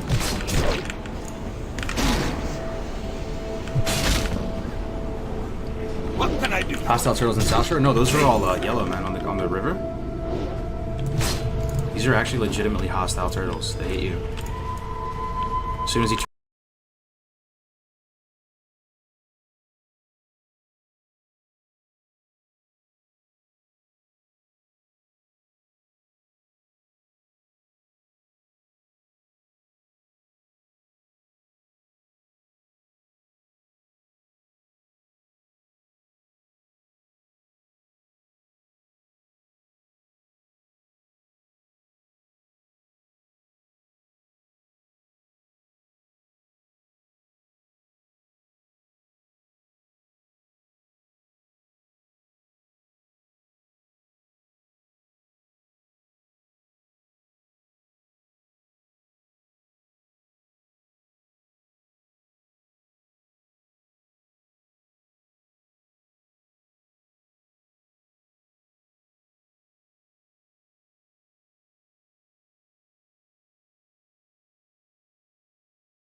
turns around, I'm going for it. I'm going for the eel, man. Gotta risk it for the biscuit. Come on, come on, come on, come on. The most intense fishing content here. Alright, baby, we probably got 2 casts before he comes back. Come on.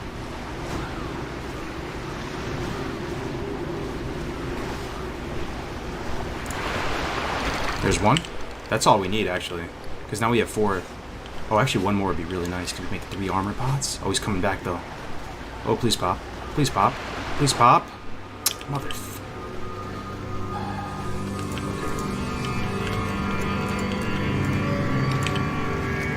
Comes back. Okay, he's coming back.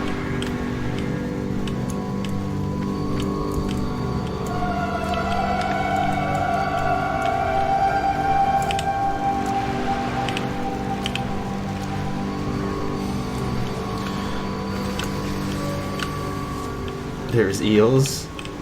Oh, man. Hostile turtles in the Barrens, are there? Hostile turtles in the Barrens, whereabouts? Oh, you're right. You're right. In the Oasis, yeah. Oh, you're right. funniest fishing clip. Here's one in the hinterlands, sure. Yeah, the named one, Gamzilla. Come on. Fish got away. Oh, he's getting close.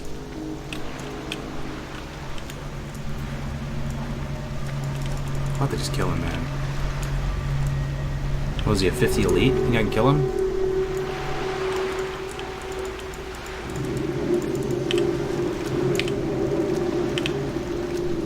Come on. There we go. That's in the pool.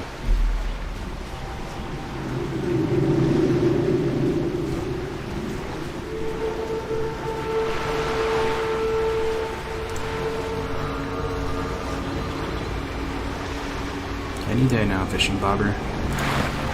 Alright, I think we're calling it. That's it. We got six eels. That should make us 3 more potions. So we'll have a total of 6 hours. 6 hours of 450 armor. That's more than enough. Now we're looking for firefin. If we can just get like 10 more firefin, then we're good. We can check this off of our list of consumes. Get 10 more firefin.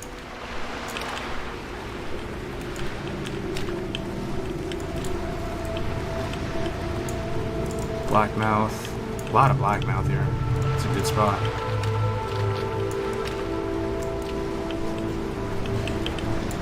Blackmouth again.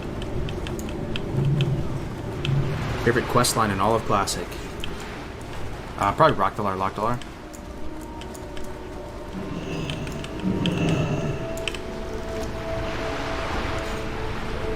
Oh, these giants, though. There's a lot of giants down here. Oh my god. There's a lot of floating wreckage, though. This is juicy. They got the mithril boxes in these guys. I actually think it's kind of worth it. We could get it. We could probably get an upgrade, like a plate upgrade in here. The mithril boxes. What gear are you chasing in BRD? There's a ton of stuff that you would want. We're just trying to do it just to do it, you know? I'm not even worried about the gear so much. I just want to survive, that's all. Thoughts on the new Warcraft movie a while ago. Was there one? I know that like borderline live action one that came out like 10 years ago. That one was alright. I think it could have been better, but it wasn't the worst thing ever. Yo, there's a lot of wreckage down here. This is kind of a dope fishing spot. You just have to be able to kill these giants, to be honest. Like 3 wreckage right next to each other, and these are all mithril tier. This is kind of a secret fishing spot, man. Whoever recommended that in the chat, that's big brain. It's all the way down here.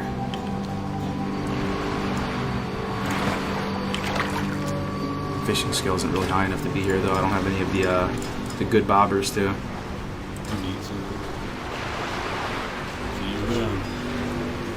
I haven't played WoW in about 6 years.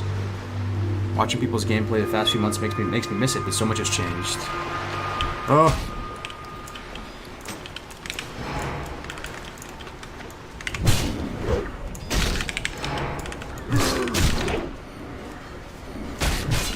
Love the stream though, just found it today. Oh, welcome on in, NVIDIA. It's good to have you here. Yeah, it's a great game. I mean, even if you don't want to play it competitively, it's just the type of game, at least for me, it's just very like relaxing and nice, you know. It puts you in a good place when you're playing it. Whether it's just nostalgia or not, I mean, it's just a fun game at the end of the day. I just love going in here. And my sort of perspective on it has been changing recently, where I'm thinking